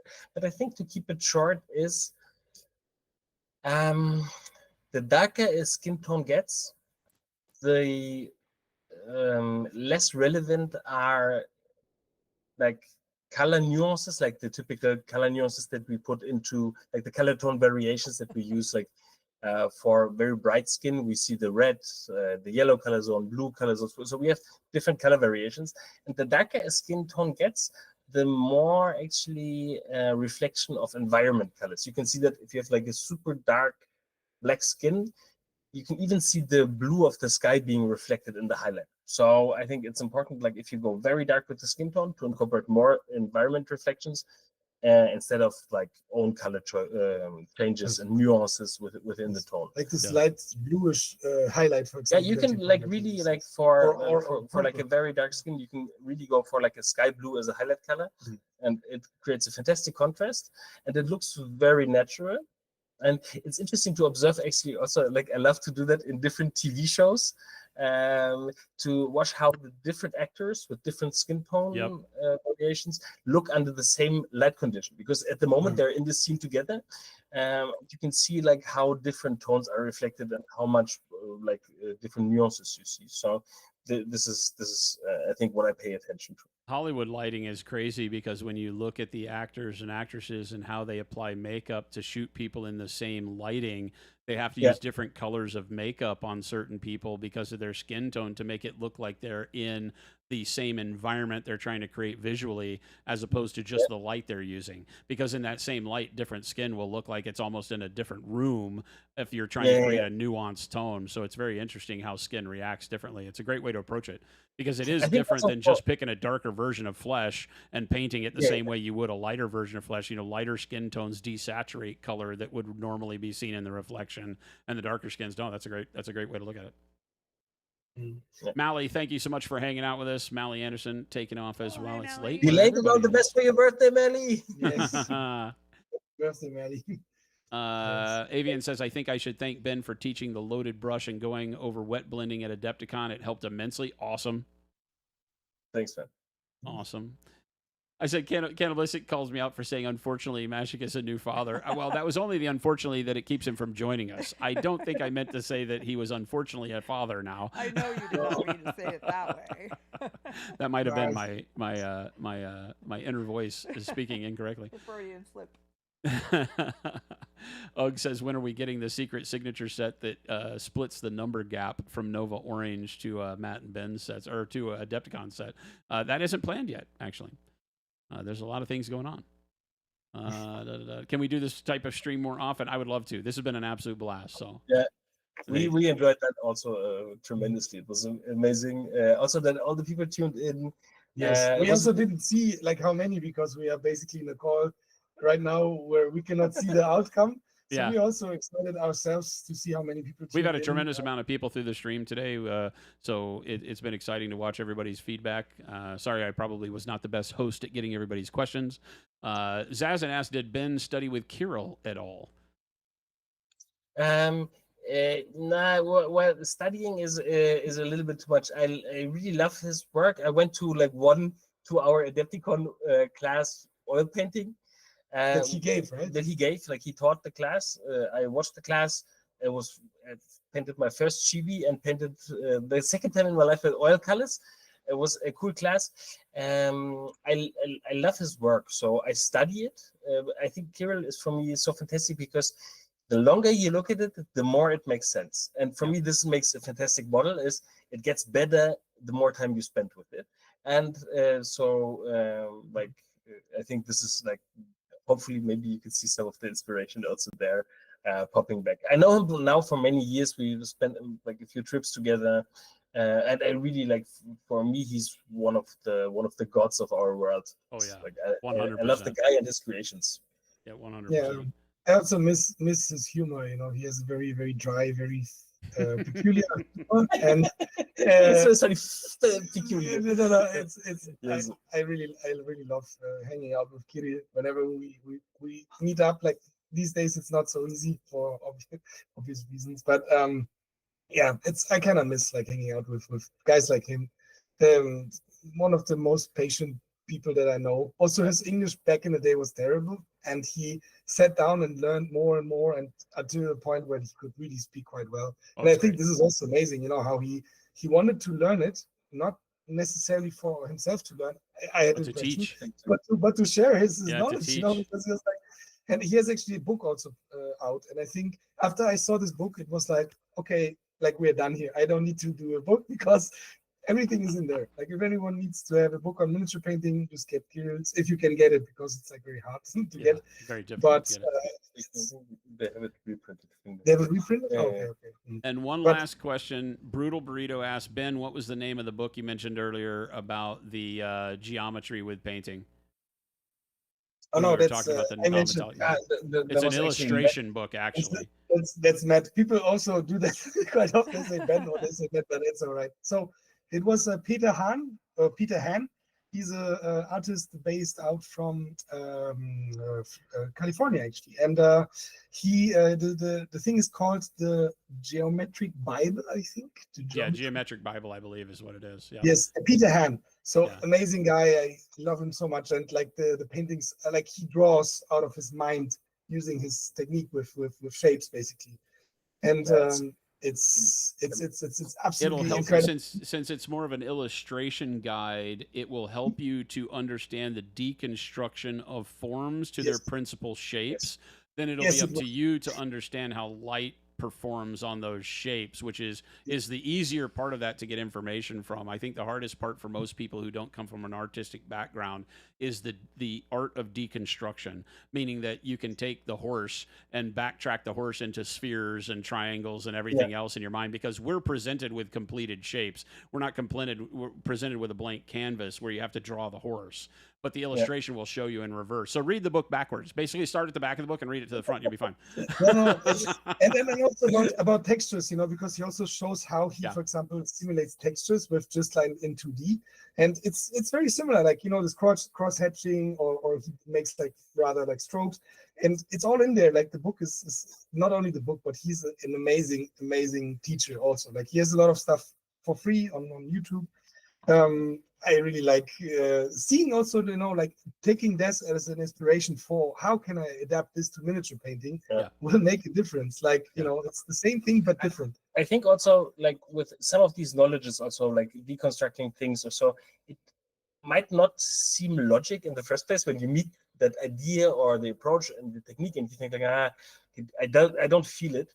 But I can guarantee you there will be a point where this comes back and you go like, wait a minute. Yes, that's a sphere. Geometric shapes. Yes. That's a sphere. And like, what happens if the shape of my highlight follows the shape of the object that I'm painting? It will make a tremendous difference. And I think this is the beautiful thing about painting in general, is that we constantly keep like opening new bubbles of information, and there's like suddenly you're like, it's all there. It's like the color variation. It's like color zone theory for the color variation in the face. It's something like once you read it, might not seem logic, but there will be a point in your painting life when you say like, it has all been there. The information has been in front of my eyes the whole time. And I think this is like also another good book is the James Gurney book. Yes, because James Gurney, the light and composition. I didn't mean to do that. That was my fault. Light and composition, I think, from James Gurney, or I think it's called the light for the realist painter. Light and shadow. Light and shadow is amazing. Like it's with a little dinosaur. Like he's like also like one of Dinotopia. Yes, and he has done like also workshops with a lot of artists in this respect. How to deconstruct these things. What does light do with the shape that we are doing? He has a fantastic blog. There are still people doing blogs. He has a blog. Very interesting to read up art through all different kind of sujets. So a beautiful thing. James Gurney. James Gurney. Watch that. Everybody, thank you so much. I am going to put the discount code back up. Remember that what we've done during the stream is we've launched a sale of 15% off all of the signature singles and sets running through the weekend. So for all of you that have graced us with your presence today, there's a little bit of thank you back. Remember, the signature sets are all created by these artists, Matt and Ben, John, Vince, Louise, Mashik, and the Adepticon spray team guys all played a huge part in selecting these colors, approving these colors, getting them to be the colors that they love and paint with on a regular basis. They're not just made up and have a name stamped on them. These guys. Actually, like it's so funny when we tell people how much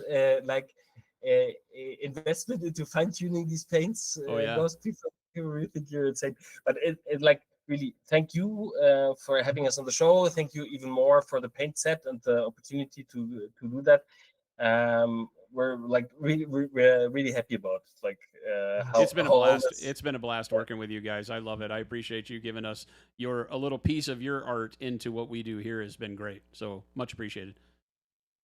Thanks, guys. Gang, Okay. stay tuned. I'm going to put the Discord link in chat as well. Make sure to join our Discord. We mentioned earlier that we will have a basically a drawing that starts this week. We'll announce it in the Discord. It'll be really simple. You'll just have to join the Discord and then join our mailing list, and you'll be entered into a raffle to win yourself a one-on-one painting journey, really, with Matt and Ben, where they listen to something that you want to learn and get better at in your painting. They'll guide you in the first session, and then they'll come back in a second session and see the fruits of your labors and answer questions about what you discovered on your journey. So this That's is really a very huge cool. deal. Yeah, this is something that you just don't get every day. We'll have more information coming out, so make sure you click that Discord link, join our Discord, and we'll have information coming out this week on how to get entered in that. It'll run through the holiday, and we'll pick a winner after Christmas. So it'll be a great Christmas present for the people that win, and then you'll get to have your New Year start with some amazing painting lessons from some masters. So thank you so much, everybody, for hanging out. Matt, Ben, thank you so much for putting this together with us. Love having you. Love talking with you. We'll look forward to seeing you again soon. All right. All right, Thank you. fantastic. Bye bye. Have a nice evening. Bye, everyone. Adios, everybody. Bye.